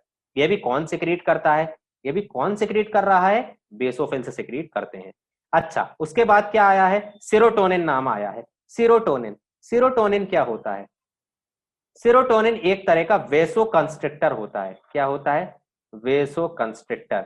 वेसो कंस्ट्रिक्टर का मतलब क्या है, वैसो का मतलब होता है वेसल्स, यानी हमारी बॉडी की ब्लड वेसल्स। कंस्ट्रिक्टर का मतलब क्या होगा, कॉन्ट्रैक्शन करवा देगा, तो कॉन्ट्रैक्ट करवा देगा, साइज को कम करवा देगा। तो हमारी बॉडी में ब्लड वेसल्स को कंस्ट्रिक्ट करने के लिए जो रिस्पॉन्सिबल होता है वो क्या होता है, सीरोटोनिन नाम का पिगमेंट या केमिकल होता है। ये तीनों चीजें कौन सिक्रीट करता है, जल्दी से बता दो, ये तीनों चीजें कौन सिक्रीट कर रहा है, ये तीनों चीजें बेसोफिल्स सिक्रीट करते हैं।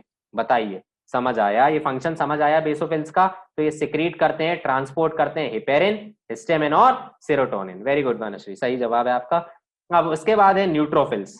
न्यूट्रोफिल्स का फंक्शन देखें, फेगोसाइटिक इन नेचर।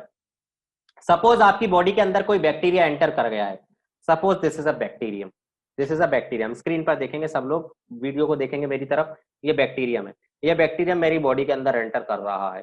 तो मेरी बॉडी में जैसे ही बैक्टीरियम आया तो एक सेल आएगा WBC का, न्यूट्रोफिल, और वो आकर इस बैक्टीरिया को पकड़ लेगा और इसको कच्चा चबा जाएगा, खा जाएगा, और ये बैक्टीरिया खत्म।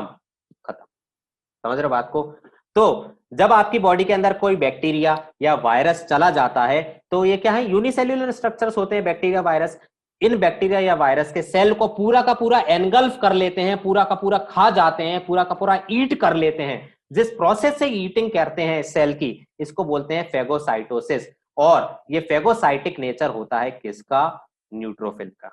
आई बात समझ में? तो ये बैक्टीरिया और वायरस को डिस्ट्रॉय कर देते हैं by engulfing those unicellular infectious particles. बताइए, कोई डाउट? ठीक है, आगे बढ़ते हैं। अगला मोनोसाइट्स। मोनोसाइट्स की बात क्या है भाई, इनको स्कैवेंजर्स ऑफ ब्लड कहा जाता है। क्यों? क्योंकि जो आरबीसीज या डब्ल्यूबीसीज या हमारी बॉडी के जो सेल्स हैं, हमारी बॉडी में जो ब्लड में जो सेल्स हैं जो डैमेज हो चुके हैं, जो खराब हो चुके हैं, जो मर चुके हैं, उनके छोटे बहुत टुकड़े बच जाते हैं, थोड़े बहुत। देखिए ये थोड़े बहुत टुकड़े बच चुके हैं, तो इन टुकड़ों को खत्म करने का काम कौन करेगा, मोनोसाइट्स। तो जो डेड बिट्स हैं, डेड माइन्यूट बिट्स हैं, छोटे छोटे टुकड़े हैं जो मरे हुए सेल्स के प्रेजेंट हैं ब्लड के अंदर, उनको खाने का काम कौन करते हैं, मोनोसाइट्स करते हैं। तो आप ऐसे याद रख सकते हैं, मोना नाम की लड़की है, भाई किसी का नाम मोना हो तो please forgive me, I am just joking, इसको अपने दिल पर ना लें, इसका बुरा ना माने। मोना नाम की एक लड़की है, वो छोटे छोटे टुकड़े खाती है, किसके, ब्लड के डेड सेल्स के, डेड और डैमेज्ड ब्लड सेल्स के छोटे छोटे टुकड़े खाती है। कौन, मोना। तो मोनोसाइट्स, तो दे एंगल्फ डैमेज्ड और डेड एंड माइन्यूट बिट्स, छोटे छोटे टुकड़े ऑफ ब्लड कॉर्पसल्स। ये मोनोसाइट्स का फंक्शन होता है।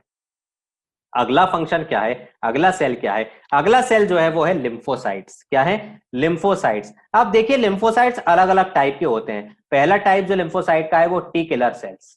टी किलर सेल, बैक्टीरिया दिखा, वायरस दिखा, डायरेक्ट ढिशक्याओं ऑन द स्पॉट एनकाउंटर करने वाले कौन, टी किलर सेल्स, डायरेक्ट मार डालते हैं बैक्टीरिया या वायरस को या माइक्रोब्स को, वो T killer. T helper sales क्या करते हैं, टी हेल्पर सेल्स क्या करेंगे, देखो हमारी बॉडी के अंदर, हमारी बॉडी के अंदर क्या होता है, टी किलर सेल्स तो क्या कर रहे हैं, ऑन द स्पॉट एनकाउंटर कर रहे हैं, है ना, तो डायरेक्टली किल कर रहे हैं, वो दया नहीं करेंगे, वो तो दिखा और उन्होंने मारा, डायरेक्टली किल माइक्रोब्स। ठीक है, अब हमारी बॉडी के अंदर जब इन्फेक्शन होता है तो उस इन्फेक्शन के खिलाफ हमारी बॉडी के अंदर क्या बनती है, एंटीबॉडीज बनती हैं। क्या बनती हैं बच्चों, एंटीबॉडीज बनती हैं। और ये एंटीबॉडीज का फॉर्मेशन कौन करता है, बी लिम्फोसाइट्स नाम के सेल्स करते हैं। कौन से सेल्स, बी लिम्फोसाइट्स सेल्स क्या प्रोड्यूस करते हैं, एंटीबॉडीज प्रोड्यूस करते हैं और उनको ट्रांसपोर्ट भी करते हैं। लेकिन ये एंटीबॉडीज ट्रांसपोर्ट करना, एंटीबॉडीज को प्रोड्यूस करने का सिग्नल कौन देता है, स्टिमुलेशन कौन देता है, उसको स्टिमुलेट करने के लिए, स्टिमुलेशन देने के लिए स्पेशल टाइप के सेल्स होते हैं जिनको अपन बोलते हैं टी हेल्पर सेल्स। तो टी हेल्पर सेल्स क्या कर रहे हैं, बी लिम्फोसाइट्स को स्टिमुलेट करते हैं। सपोज करो मेरी बॉडी के अंदर कोरोना वायरस एंटर कर गया, जब कोरोना वायरस एंटर करेगा तो उस वायरस के खिलाफ मेरी बॉडी बनाएगी एंटीबॉडीज, और उन एंटीबॉडीज को बनाने के लिए पहले सिग्नल कौन देगा, T helper sales. T helper sales देखेंगे कि अरे कोरोना वायरस आ गया है, इसके खिलाफ तो एंटीबॉडीज बनवानी है, तो एंटीबॉडीज बनाने के लिए T helper cells B lymphocyte से बोलेंगे भाई तुम्हारा काम है एंटीबॉडीज बनाना, चलो एंटीबॉडीज को प्रोड्यूस करो। तो एंटीबॉडीज बी लिम्फोसाइट्स प्रोड्यूस करेंगे, लेकिन कब करेंगे, जब टी हेल्पर सेल्स उनको स्टिमुलेट करेंगे। आई बात समझ में, तो उस प्रोसेस को और तेज करवा देते हैं, जल्दी जल्दी जल्दी जल्दी जल्दी जल्दी जल्दी जल्दी एंटीबॉडीज बनाइए। ये काम कौन करेगा, टी हेल्पर सेल्स करते हैं। तो ये लिखा हुआ है टी हेल्पर सेल्स के बारे में, these cells stimulate B lymphocytes to produce antibodies. और ये सबसे नीचे वाला देखिए, बी लिम्फोसाइट्स क्या करते हैं, produce and transport antibodies with the help of T helper sales. तो हेल्प करने का काम है, तो एंटीबॉडीज बनाने में सहायता देते हैं कौन, टी हेल्पर सेल्स। अब बचे कौन से, T suppressor cells. T suppressor cells क्या करते हैं, इसको भी देख लेते हैं। आइए, टी सप्रेसर सेल्स क्या कर रहे हैं। टी सप्रेसर सेल्स, मैंने आपको बताया कि हमारी बॉडी के अंदर टी किलर सेल्स भी होते हैं, लिम्फोसाइट्स के ही पार्ट होते हैं टी किलर सेल्स। ये किलर सेल्स क्या कर रहे हैं, डायरेक्टली माइक्रोब्स को किल कर रहे हैं, है ना, डायरेक्ट किलिंग ऑफ माइक्रोब, सीधी सीधी हत्याएं कर रहे हैं ये किसकी, माइक्रो ऑर्गेनिजम्स की, कौन, टी किलर सेल्स। लेकिन कभी कभी ऐसा ना हो जाए कि टी किलर सेल्स माइक्रोब्स को किल करते करते हमारी ही बॉडी के सेल्स को किल करने लगे, तो हमारी ही बॉडी को सेल को किल ना करने लगे, ज्यादा जोश में ना आ जाए और हमारी ही बॉडी के सेल को किल ना करने लगे, उसके लिए हमारी बॉडी में टी सप्रेसर सेल्स होते हैं। टी सप्रेसर सेल्स क्या बोलते हैं, टी किलर सेल से थांबा थांबा थांबा थांबा, ठहरो ठहरो भाई ठहरो, सारे माइक्रोब्स मर चुके हैं, अब ज्यादा ज्यादा हत्याएं मत करो, नहीं तो हमारी बॉडी के सेल से डिस्ट्रॉय होने लगेंगे। तो हमारी बॉडी के इम्यून सिस्टम को बचाने के लिए, हमारी बॉडी के खुद के नॉर्मल नेचुरल सेल्स को बचाने के लिए हमारी बॉडी में पाए जाते हैं टी सप्रेसर सेल्स। ये क्या करते हैं, टी किलर सेल्स को सप्रेस करते हैं, उनकी एक्टिविटी को कम करते हैं, ताकि हमारी बॉडी के सेल्स को कोई नुकसान ना हो। बोलिए, किसी को कोई डाउट है तो बताइए, अरे जल्दी बता दो, कोई डाउट हो तो जल्दी चैट बॉक्स में टाइप कर दीजिए, किसी को कोई डाउट हो तो। बाकी आप चाहें तो अब ये स्लाइड आप लोग पढ़ सकते हैं, इसमें किसी को कोई डाउट है पॉइंट में, फंक्शंस देखिए, फंक्शंस में आपको कोई डाउट है तो जल्दी से, मैं 1 मिनट का टाइम दे रहा हूं, आप लोग एक बार पढ़ लीजिए, उसके बाद अपन आगे बढ़ते हैं। ठीक, संकेत, वनश्री को तो कोई डाउट नहीं है, अभी, गोकुल, गुंजन, इंद्रवदन, मानस, मंजीरी, निरंजन, प्रशांत, ऋषिकेश, सब लोग बता दीजिए, किसी को कोई डाउट है तो आप पूछ सकते हैं, नो प्रॉब्लम। हिमांशु जी क्या हाल चाल है, ऋषिकेश आपको आवाज आ रही है कि नहीं आ रही है, आप ऑडियो से कनेक्ट नहीं हुए हैं, गोकुल, गुंजन, किसी को कोई डाउट नहीं है, आप एक बार और फंक्शंस पढ़ लीजिए, 1 मिनट का टाइम दे रहा हूं मैं पढ़ने के लिए, नोट करना है तो नोट कर लीजिए, अदरवाइज आपको नोट्स की पीडीएफ मिल जाएगी आज। और जल्दी से अपन आगे बढ़ते हैं फिर। मजा आ रहा है, समझ आ रहा है किस तरीके से काम कर रहे हैं ये सब सेल्स हमारी बॉडी के अंदर।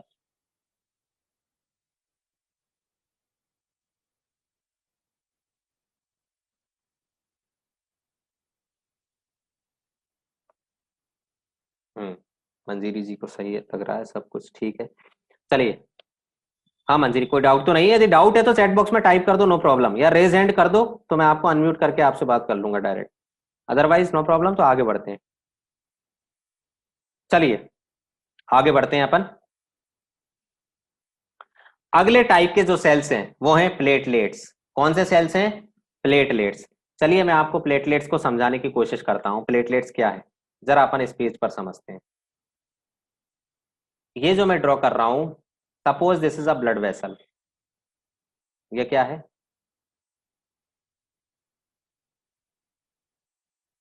ब्लड वेसल, ठीक है।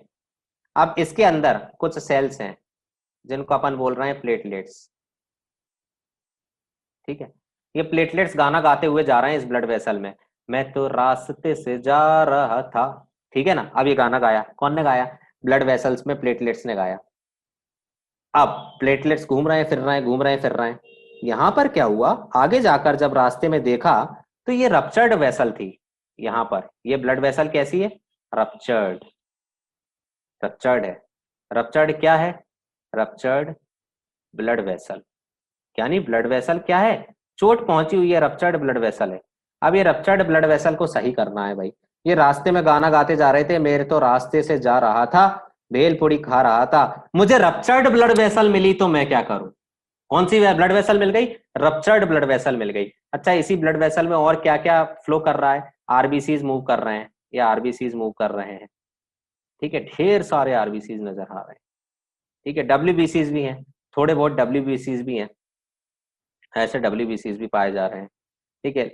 लेकिन क्या हो रहा है, ये ब्लड वेसल रप्चर है, ये ब्लड वेसल जब रप्चर है तो इस ब्लड वेसल से क्या निकल के आएंगे बाहर, आरबीसीज निकल के आने लगेंगे और खून की कमी होने लगेगी। अपन ने पढ़ा आरबीसी काउंट जब कम होता है तो क्या हो जाता है, एनीमिया हो जाता है। तो एनीमिया की कंडीशन ना आए उसके लिए क्या होगा, देखिए रास्ते से चलते हुए क्या करेंगे प्लेटलेट्स।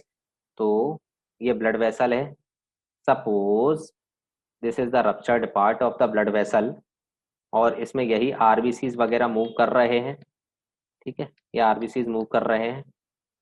उसके बाद इसी में कौन आ गई, बीच में प्लेटलेट्स आ गई।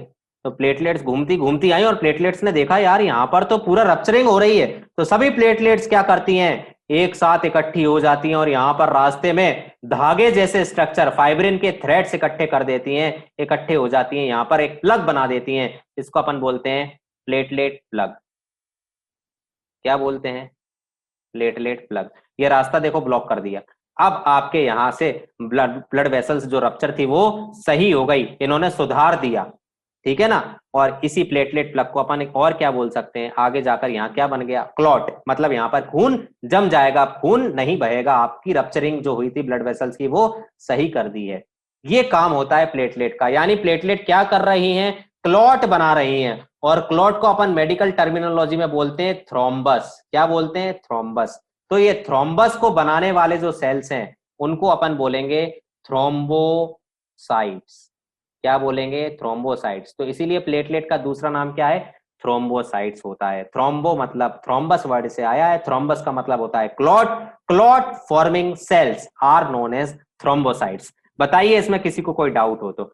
अब अपन पढ़ते हैं जरा। इनकी साइज 2 से 3 माइक्रोन होती है, याद करना है आपको। लाइफ स्पेन 2 से 4-5 दिन तक जिंदा रहते हैं। प्लेटलेट की काउंट कितनी होती है, पर क्यूबिक एमएम ऑफ ब्लड में 1.5 से 3.5 लाख प्लेटलेट्स पाई जाती हैं। 1.5 से 3.5 लाख की संख्या में प्लेटलेट्स पाए जाते हैं। ये भी नॉन न्यूक्लिएटेड होते हैं, इनमें भी न्यूक्लियस नहीं होता है।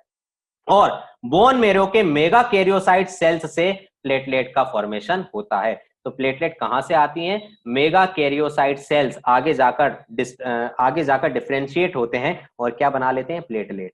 शेप क्या होता है, disc like, oval shaped, biconvex. आपको स्क्रीन पर नजर आ रही होंगी ये प्लेटलेट्स हैं। बोलिए इस स्लाइड में किसी को कोई डाउट, क्यों थ्रोम्बोसाइट्स बोला, क्या है, कुछ है, प्लेटलेट समझ आया।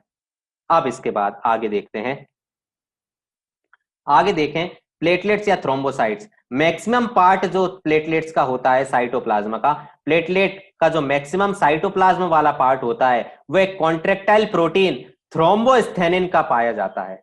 यानी साइटोप्लाज्म, प्लेटलेट के साइटोप्लाज्म में ज्यादातर क्या पाया जाएगा, एक प्रोटीन पाया जाता है और उस प्रोटीन का नाम होता है थ्रोम्बोस्थेनिन, ठीक है। अब सपोज करो आपके बॉडी के अंदर प्लेटलेट की क्वांटिटी कम हो गई, आपकी बॉडी के अंदर प्लेटलेट की क्वांटिटी कम हो गई, तो उस कंडीशन को अपन बोलते हैं थ्रोम्बोसाइटोपिनिया। आपकी बॉडी के अंदर यदि प्लेटलेट की संख्या कम हो जाती है तो उसको थ्रोम्बोसाइटोपिनिया कहा जाता है। यदि आपकी बॉडी में प्लेटलेट कम हो जाएगा तो आपकी बॉडी में रप्चरिंग ज्यादा होगी ब्लड वेसल्स की और ब्लीडिंग ज्यादा होगी, क्योंकि खून जो निकल रहा था, बह रहा था, दिल का दरिया बह रहा था, उसको रोकने के लिए प्लेटलेट आ रही थी। जब दिल का दरिया बहता रहेगा तो उस कंडीशन को अपन बोलेंगे इंटरनल ब्लीडिंग या हेमोरेज। चोट पहुंचने के कारण खून का लंबा बहना, प्लेटलेट की कमी के कारण थ्रोम्बोसाइटोपिनिया। और थ्रोम्बोसाइटोपिनिया जब प्लेटलेट कम हो जाएंगी तो खून का क्लॉट आसानी से नहीं बनेगा, इस कंडीशन को हेमोरेज बोलते हैं। अच्छा, प्लेटलेट मैंने आपको बताया, प्लेटलेट प्लेटलेट प्लग या थ्रोम्बस या क्लॉट बनाती हैं, क्यों, क्योंकि प्लेटलेट स्पेशल टाइप के फैक्टर्स को सिक्रीट करती हैं। उन फैक्टर्स को बोलते हैं अपन प्लेटलेट फैक्टर्स। क्या बोलते हैं, प्लेटलेट फैक्टर्स। तो प्लेटलेट्स क्या सिक्रीट करती हैं, प्लेटलेट फैक्टर्स सिक्रीट करती हैं। और वो प्लेटलेट फैक्टर्स के सिक्रीशन के बाद क्या फॉर्म हो जाता है, प्लेटलेट प्लग या थ्रोम्बस डेवलप हो जाता है और ब्लीडिंग रुक जाती है। मैंने आपको बताया प्लेटलेट्स क्या सिक्रीट करती हैं, एक और चीज बता देता हूं, सीरोटोनिन भी सिक्रीट करती हैं। और अभी अपन ने देखा था सीरोटोनिन क्या होता है, वैसो कंस्ट्रक्टर होता है, ब्लड वेसल्स को कंस्ट्रक्ट कर देता है, कॉन्ट्रैक्ट कर देता है। और कॉन्ट्रैक्ट करने के लिए यहाँ पर कॉन्ट्रेक्टाइल प्रोटीन प्रेजेंट है ऑलरेडी इनके साइटोप्लाज्म में, जिसको अपन क्या बोल रहे हैं, थ्रोम्बोस्थेनिन बोल रहे हैं, ठीक है। अब प्लेटलेट का क्रिटिकल काउंट क्या होता है, प्लेटलेट का क्रिटिकल काउंट क्या होता है, क्रिटिकल काउंट क्या होता है। देखिए वैसे तो आपकी बॉडी के अंदर नॉर्मली प्लेटलेट्स कितनी रहती हैं, नॉर्मल प्लेटलेट काउंट यदि अपन देखें तो कितनी होती हैं, 1.5 से 3.5 लाख, 1.5 लाख से 3.5 लाख पर क्यूबिक एमएम ऑफ ब्लड, इतनी प्लेटलेट पाई जाती है, पाई जाती है कि नहीं। अब यदि मैं बात करूं क्रिटिकल काउंट की, तो क्रिटिकल काउंट का मतलब क्या होता है, जब आपकी बॉडी में 40,000 से कम प्लेटलेट बची, कितनी, लेस देन 40,000 या 40,000 के बराबर या उससे कम प्लेटलेट जब बचती है तो इसको बोलते हैं अपन critical count. Less than 40,000 platelets per cubic mm of blood is known as critical count. बताइए, समझ आया? अच्छा, ये क्रिटिकल काउंट है। जब आपकी बॉडी में 40,000 से भी कम की संख्या में प्लेटलेट्स पाई जाएंगी तो उसको क्रिटिकल काउंट बोला जाता है। ठीक है, ये लिखा हुआ है। अब यदि बात करें क्रिटिकल काउंट की कंडीशन में क्या हो जाता है, हमारी बॉडी में रेड रेड रैशेज अपीयर हो जाते हैं। क्या हो जाते हैं? रेड रैशेज या रेड स्पॉट्स अपीयर हो जाते हैं। ठीक है, यानी लाल लाल कलर आने लगता है थोड़ी थोड़ी दूरी पर बॉडी के अलग अलग पार्ट्स में, जो हमको नजर आता है बाहर, और इसको बोला जाता है परप्यूरा डिसीज। क्या बोलते हैं? Purpura disease. बोलिए, परप्यूरा डिसीज समझ आया?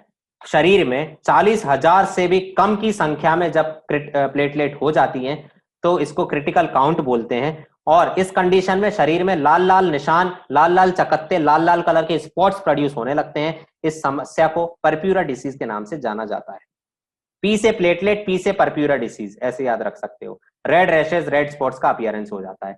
बताइए, किसी को कोई डाउट है तो चैट बॉक्स में टाइप कर दीजिए। यदि डाउट नहीं है तो जल्दी से यस या नो पर टिक करके मुझे समझाएं कि आपको डाउट है या नहीं। किसी को कोई डाउट यदि नहीं है तो नो पर टिक करें, यदि नहीं है तो नो क्रॉस को यूज करें। यदि किसी को कोई डाउट नहीं है तो नो का यूज करें और मुझे बताएं कि आपको कोई डाउट नहीं है। वेरी गुड, वनश्री ने तो चैट बॉक्स में भी टाइप करके बताया है। वेरी गुड, गुंजन को डाउट नहीं है, इंद्रवदन को डाउट नहीं है। Very nice. Manjiri and Niranjan, what about you? Manjiri, Manjiri पूछिए, क्या डाउट है मंजीरी? कोई डाउट है? नहीं है डाउट। निरंजन, डाउट है क्या निरंजन? निरंजन क्लास में ही हो या सो गए? जल्दी देखो। निरंजन, प्रशांत, संकेत, कोई डाउट नहीं है। Very nice. कृतिका को कोई डाउट नहीं, सुदर्शन को कोई डाउट नहीं। Very good, very fine. Okay Vishal, हाँ विशाल, कोई डाउट है क्या? विशाल, कोई डाउट है? Vishal, I am talking to you, is there any doubt? समझ आ रहा है? तो ये परप्यूरा डिसीज होती है। आगे बढ़ते हैं अपन। तो एक बार और आप इस स्लाइड को रीड कर लीजिए। मैं आपको फिर से टाइम दे देता हूं 1 मिनट का। इस में किसी भी पॉइंट में कोई डाउट है तो आप पूछ सकते हैं, मैं क्लियर कर दूंगा फिर से। आपको जो अभी इसमें लिखा हुआ है वो मैंने समझा दिया है पूरा। 1 मिनट का टाइम है। After 1 minute we will proceed ahead.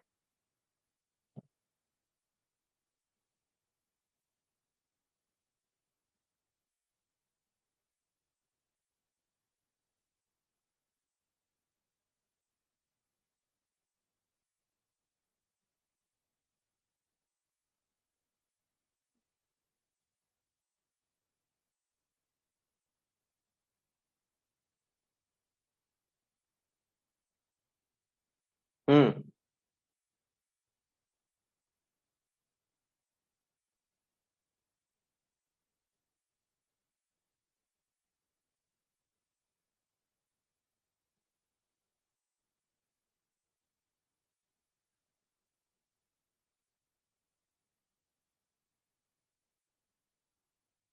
चलिए आगे बढ़ते हैं।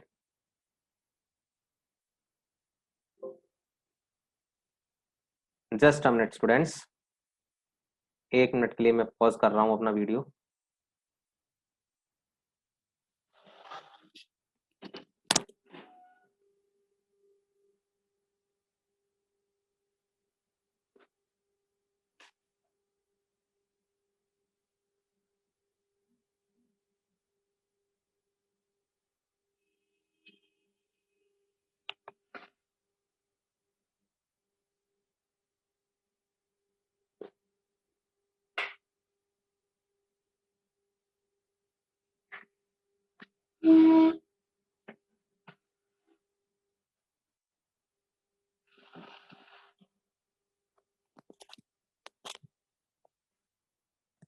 तो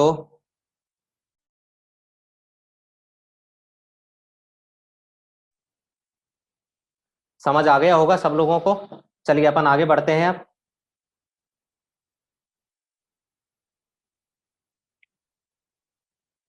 तो ये थ्रोम्बस वगैरह आपको समझ आया किस तरीके से रास्ते से गुजर रही थी प्लेटलेट्स और थ्रोम्बस क्लॉट बन गया। अब ब्लड स्मेयर, आप जब ब्लड स्मेयर देखेंगे यानी जब ब्लड का सैंपल देखेंगे माइक्रोस्कोप में तो आपको कुछ इस तरीके से नजर आएगा। आरबीसीज देखिए, कितने सारे आरबीसीज हैं। आरबीसीज पर मैं आर लिख रहा हूँ, ये इतने सारे, जितने पर मैं लिख भी नहीं पाऊंगा, इतने सारे आरबीसीज नजर आ रहे हैं। यानी सबसे ज्यादा क्वांटिटी में हमारे ब्लड के स्मीयर में क्या रहते हैं, आरबीसीज प्रेजेंट होते हैं सबसे ज्यादा क्वांटिटी में। उसके बाद ये देखिए डब्ल्यूबीसीज भी हैं, ये डब्ल्यूबीसीज एस शेप्ड न्यूक्लियस पाया जा रहा है, ये डब्ल्यूबीसीज है, ठीक है। उसके बाद आप ये देखें, ये छोटे छोटे इधर ये प्लेटलेट्स हैं, ये इधर प्लेटलेट है, ये छोटे छोटे माइन्यूट माइन्यूट ये प्लेटलेट्स होते हैं, ठीक है। इस तरीके का ब्लड स्मीयर नजर आता है, ठीक है, कोई डाउट। तो ये ब्लड स्मीयर है, ये आपकी बुक में भी नजर आएगा आप लोगों को, महाराष्ट्र बोर्ड की जिसके पास बुक्स हैं उसमें आपको नजर आएगा ब्लड स्मीयर। मैंने शायद दूसरा वाला लिया है, लेकिन बाकी आपको नजर आ जाएगा, ठीक। तो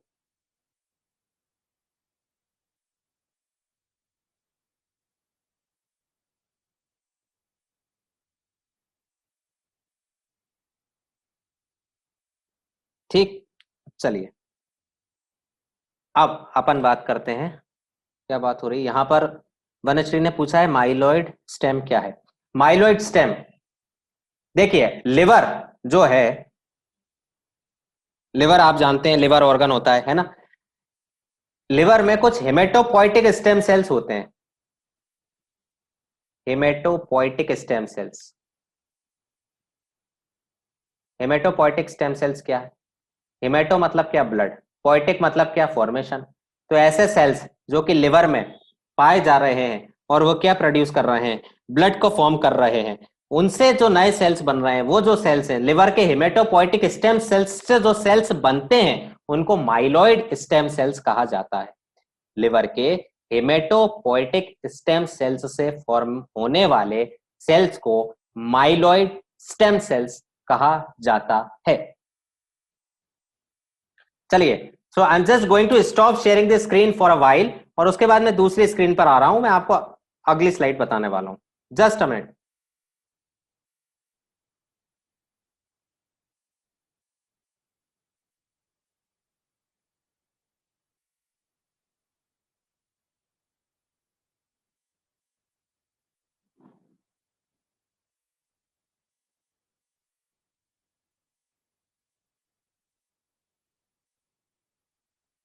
सो स्टूडेंट्स, अब आपको नजर आ रहा होगा, सर्कुलेशन लिखा नजर आ रहा है सभी को? बच्चों बताओ ना, बताओगे या नहीं? यस, तो आगे बढ़ते हैं अब हम सर्कुलेशन टॉपिक में, और अब हम पढ़ेंगे blood clotting. Blood cells complete होते हैं, अब हम पढ़ने वाले हैं ब्लड क्लॉटिंग। ब्लड कैसे जमता है, कैसे चोट पहुंचती है तो हमारा खून का रिसाव, हमारी ब्लीडिंग कैसे रुक जाती है, क्लॉट कितने टाइप के होते हैं, और उसके बाद हम दिल की दास्तां पढ़ने वाले हैं। तो आइए स्टार्ट करते हैं ब्लड क्लॉटिंग। ब्लड क्लॉटिंग का मतलब क्या होता है, जब क्लॉटिंग और coagulation is the process of converting the liquid blood into a solid form. मतलब क्या हो रहा है, सपोज करो ब्लड वेसल है, ब्लड वेसल सपोज करो ब्लड वेसल रप्चर हो गई है, रप्चर होने के बाद जो ब्लड फ्लो कर रहा है वो ब्लड बाहर निकल रहा है, ऊज होकर बाहर आ रहा है, ये लिक्विड ब्लड है। आप इसको सॉलिड फॉर्म में कन्वर्ट कर दो, धीरे धीरे यहां पर क्लॉट लगा दो, तो ये रास्ता रुक गया, जहां से तरल खून लिक्विड खून आ रहा था वो रुक गया, वहां पर सॉलिड बन गया है। This process is known as clotting और कोएगुलेशन। क्लोटिंग या कोएगुलेशन बोला जाता है। अच्छा, ब्लड कहां से बहता है, कट और वुंड से, जहां पर आपको इंजरी हो रही है, जहां पर चोट पहुंची है वहां से खून बहेगा, कुछ देर बाद अपने आप ऑटोमेटिकली स्टॉप हो जाता है वहां से खून बहना, इसको बोलते हैं ब्लड क्लॉटिंग। कैसे होता है ये अपन अभी डिटेल में देखेंगे। अब ये एक मैकेनिज्म होता है, सपोज करो आपको कोई चोट पहुंच गई है और खून यदि बहना नहीं रुकेगा तो आपके शरीर को बहुत ज्यादा नुकसान हो सकता है, आपकी बॉडी में हिमरेज हो सकता है, आपकी बॉडी को शॉक लग सकता है, आप कोमा में जा सकते हैं। तो यदि आपके बॉडी में चोट पहुंची है और खून का बहना नहीं रुक रहा है तो हिमरेज हो सकता है, शॉक लग सकता है, और शॉक के बाद आपकी बॉडी कोमा में भी जा सकती है खून की कमी के कारण, क्योंकि बॉडी के अंदर ऑक्सीजन की कमी आ जाएगी। तो इसी तरीके से यदि ब्लड अपने आप, अब चोट पहुंची है तो थोड़ी देर बाद, कई बार माइनर इंजरी में तो क्या होता है, चोट पहुंचने के बाद अपने आप ब्लड क्लॉट होने लगता है, यानी ब्लड का जो ऊजिंग आउट है, जो बाहर निकल के आ रहा है, वो फ्लो अपने आप बंद हो जाता है, ठीक है ना। तो इसी मैकेनिज्म को, जिसके थ्रू आपका ब्लड का एक्सेसिव लॉस रुक जाता है, इसको अपन क्या बोलते हैं, ब्लड क्लॉटिंग बोलते हैं। तो ये खून के बहाव को रोकने के लिए क्या होता है, एक मैकेनिज्म होता है। ठीक है, अब आगे अपन देख रहे हैं क्लॉटिंग टाइम। तो कितने मिनट में ऐसा हो जाता है, खून बहना रुक जाता है? यदि चोट लगी है तो 2 से 8 मिनट के बाद आपका ब्लड क्लॉट हो जाता है और आपकी ब्लीडिंग स्टॉप हो जाती है। This is known as clotting time. तो नॉर्मल क्लॉटिंग टाइम क्या होता है, 2 से 8 मिनट्स। यदि क्लॉटिंग टाइम इससे ज्यादा है, 10 मिनट, 12 मिनट, 15 मिनट तक है यदि क्लॉटिंग टाइम, तो समझो आपकी बॉडी के अंदर कुछ ना कुछ गड़बड़ है। हो सकता है प्लेटलेट्स प्रॉपरली फंक्शन नहीं कर पा रही हैं, हो सकता है प्लेटलेट्स की क्वांटिटी कम है, जिस कारण से आपकी बॉडी में क्लॉट नहीं बन रहा है। वनश्री पूछ रही है, सर जब आपको वुंड हुआ तो थोड़ा टाइम ब्लीडिंग होता और थोड़ी देर के बाद स्टॉप होता, क्यों? ये स्टॉप इसलिए होता क्योंकि उस जगह पर ढेर सारी प्लेटलेट इकट्ठी होकर रुक जाता, और जब वो प्लेटलेट रुक जाता तो वहां पर प्लेटलेट प्लग बन जाता, और ये प्लग बन जाता तो जो खून बाहर निकल के आ रहा होता वो अंदर की अंदर ही रुक जाता। बोलो वनश्री, कुछ समझ आया क्या? समझो, अभी और समझाएंगे कैसे रुक रहा है।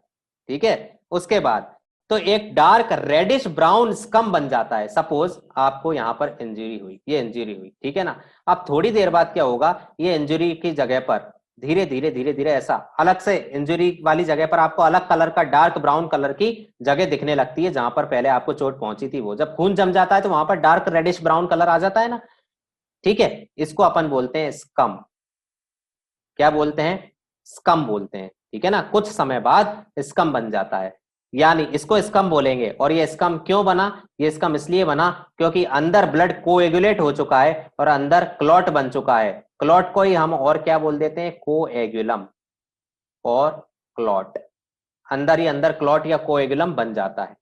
ठीक है, अब ये क्यों बनता है मैंने आपको बताया। यहां पर देखो थ्रेड है, बहुत सारी थ्रेड्स हैं, और वो थ्रेड्स किसकी हैं, फाइब्रिन की। तो आप ऐसा मान लीजिए प्लेटलेट गुजर रही थी रास्ते से, और प्लेटलेट ने देखा कि इंजुरी लगी है, तो प्लेटलेट ने ढेर सारे धागे यहां पर इकट्ठे कर दिए, और उन धागों का नाम क्या है, फाइब्रिन। फाइब्रिन की थ्रेड्स इकट्ठी कर दी और उन फाइब्रिन की थ्रेड से इस रास्ते को ब्लॉक कर दिया। ये रास्ता डार्क रेडिश ब्राउन कलर का हो गया, इसको अपन ने स्कम बोल दिया। और जो ये रास्ता रुका है, यहाँ पर थक्का जम गया, खून जम गया, इसको कोएगुलम या क्लॉट बोल दिया अंदर ही अंदर। समझ आया? तो फाइब्रिन के धागे चारों तरफ जम जाते हैं और उस रास्ते को ब्लॉक कर देते हैं और डैमेज्ड ब्लड वेसल को रिपेयर कर देते हैं। This is blood clotting. बोलिए कोई डाउट हो तो बताओ, किसी को कोई डाउट हो तो पूछ लो, जल्दी पूछ लो। गुंजन, इंद्रवदन, किसी को डाउट नहीं है? अभी तो नो के आंसर आ रहे हैं, जल्दी से बोलिए। इंद्रवदन, गुंजन ने तो जवाब दे दिया है, वेरी नाइस। संकेत, सुदर्शन, वनश्री को डाउट नहीं, हिमांशु भाई बताइए ना। संकेत कोई डाउट? निरंजन, निरंजन जी कहां पर हैं, जल्दी से बताओ, कोई डाउट है क्या? कोई डाउट नहीं है तो बहुत अच्छी बात है, अपन आगे बढ़ते हैं। तो ब्लड क्लॉटिंग मतलब समझ आया आपको, ब्लड क्लॉटिंग कैसे क्या हो रही है? अभी डिटेल में भी आप पढ़ने वाले हैं ब्लड क्लॉटिंग क्या है। अब देखिए ब्लड क्लॉटिंग में क्या बन रहे हैं, ब्लड क्लॉटिंग में क्या बन रहे हैं, क्लॉट बन रहे हैं। खून का थक्का जम रहा है, वही क्लॉट है। ठीक है ना? अब ये क्लॉट दो टाइप के होते हैं। क्लॉट कितने टाइप के होते हैं? 2 टाइप्स के। एक क्लॉट होता है थ्रोम्बस क्लॉट, दूसरा होता है एम्बोलस क्लॉट। कुछ क्लॉट ऐसे होते हैं जो आलसी होते हैं, पड़े रहते हैं, उनको बोलते हैं स्टैटिक क्लॉट्स। और वही स्टैटिक क्लॉट्स क्या है, थ्रोम्बस क्लॉट। आलसी क्लॉट हैं, पड़े हुए हैं, उन्हें कोई मतलब नहीं है, वो रुके पड़े हैं। स्टैटिक क्लॉट्स जो हैं उनको अपन बोल रहे हैं थ्रोम्बस क्लॉट।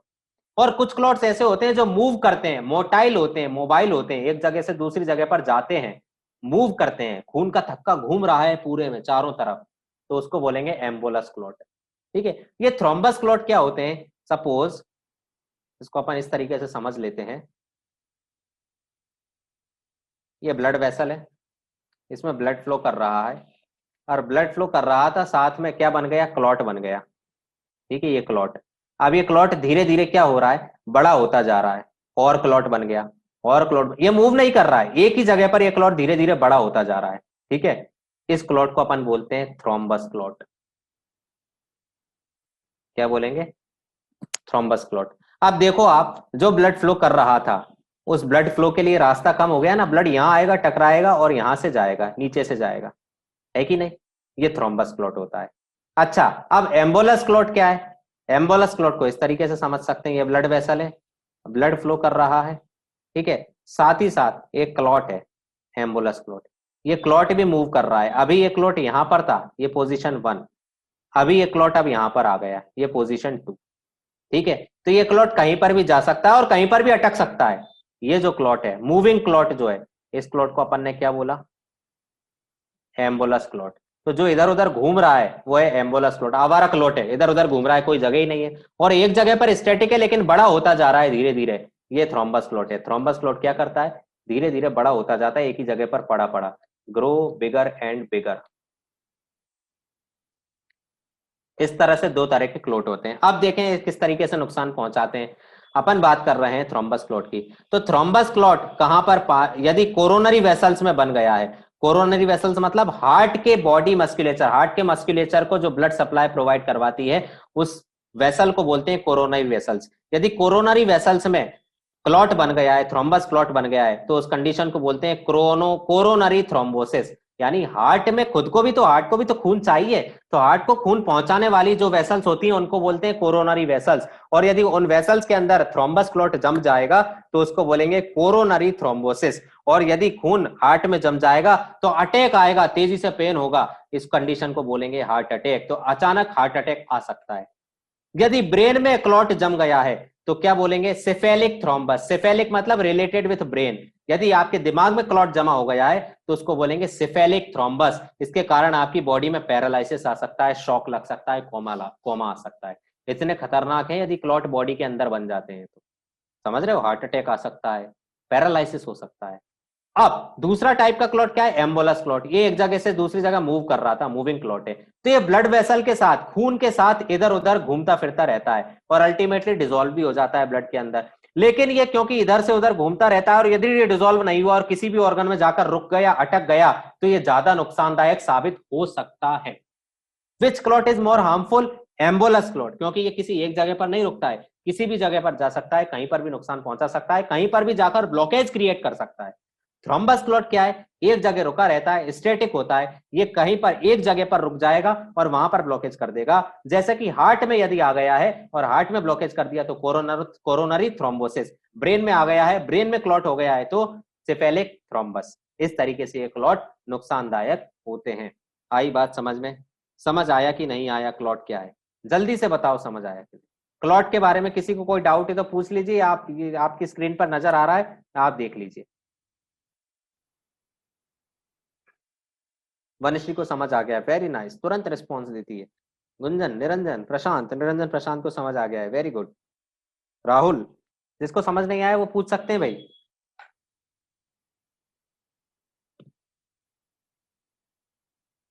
ठीक है,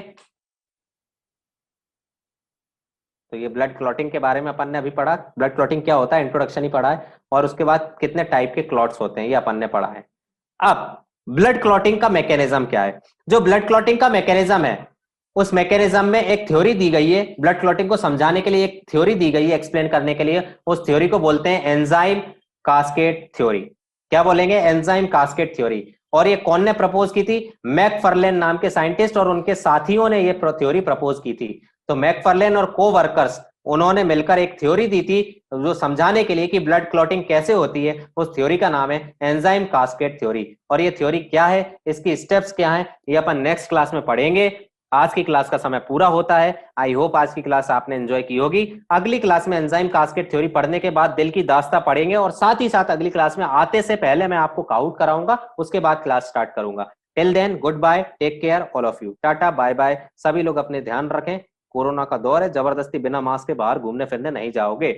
तो सभी को टाटा बाय बाय, मिलते हैं अगली क्लास में। Okay bye.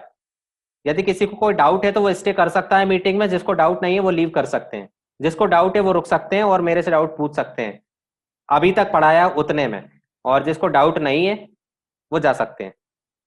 मैं 2 मिनट के लिए और वेट करूंगा। यदि कोई डाउट है तो चैट बॉक्स में टाइप कर दीजिए या रेज हैंड कर दीजिए, तो मैं आपको अनम्यूट करके बात कर लूंगा और पूछ लूंगा। हाँ बिल्कुल वनश्री, मिलते हैं नेक्स्ट वीक। तो सभी लोग से अपन नेक्स्ट वीक में मिलेंगे और बात करेंगे।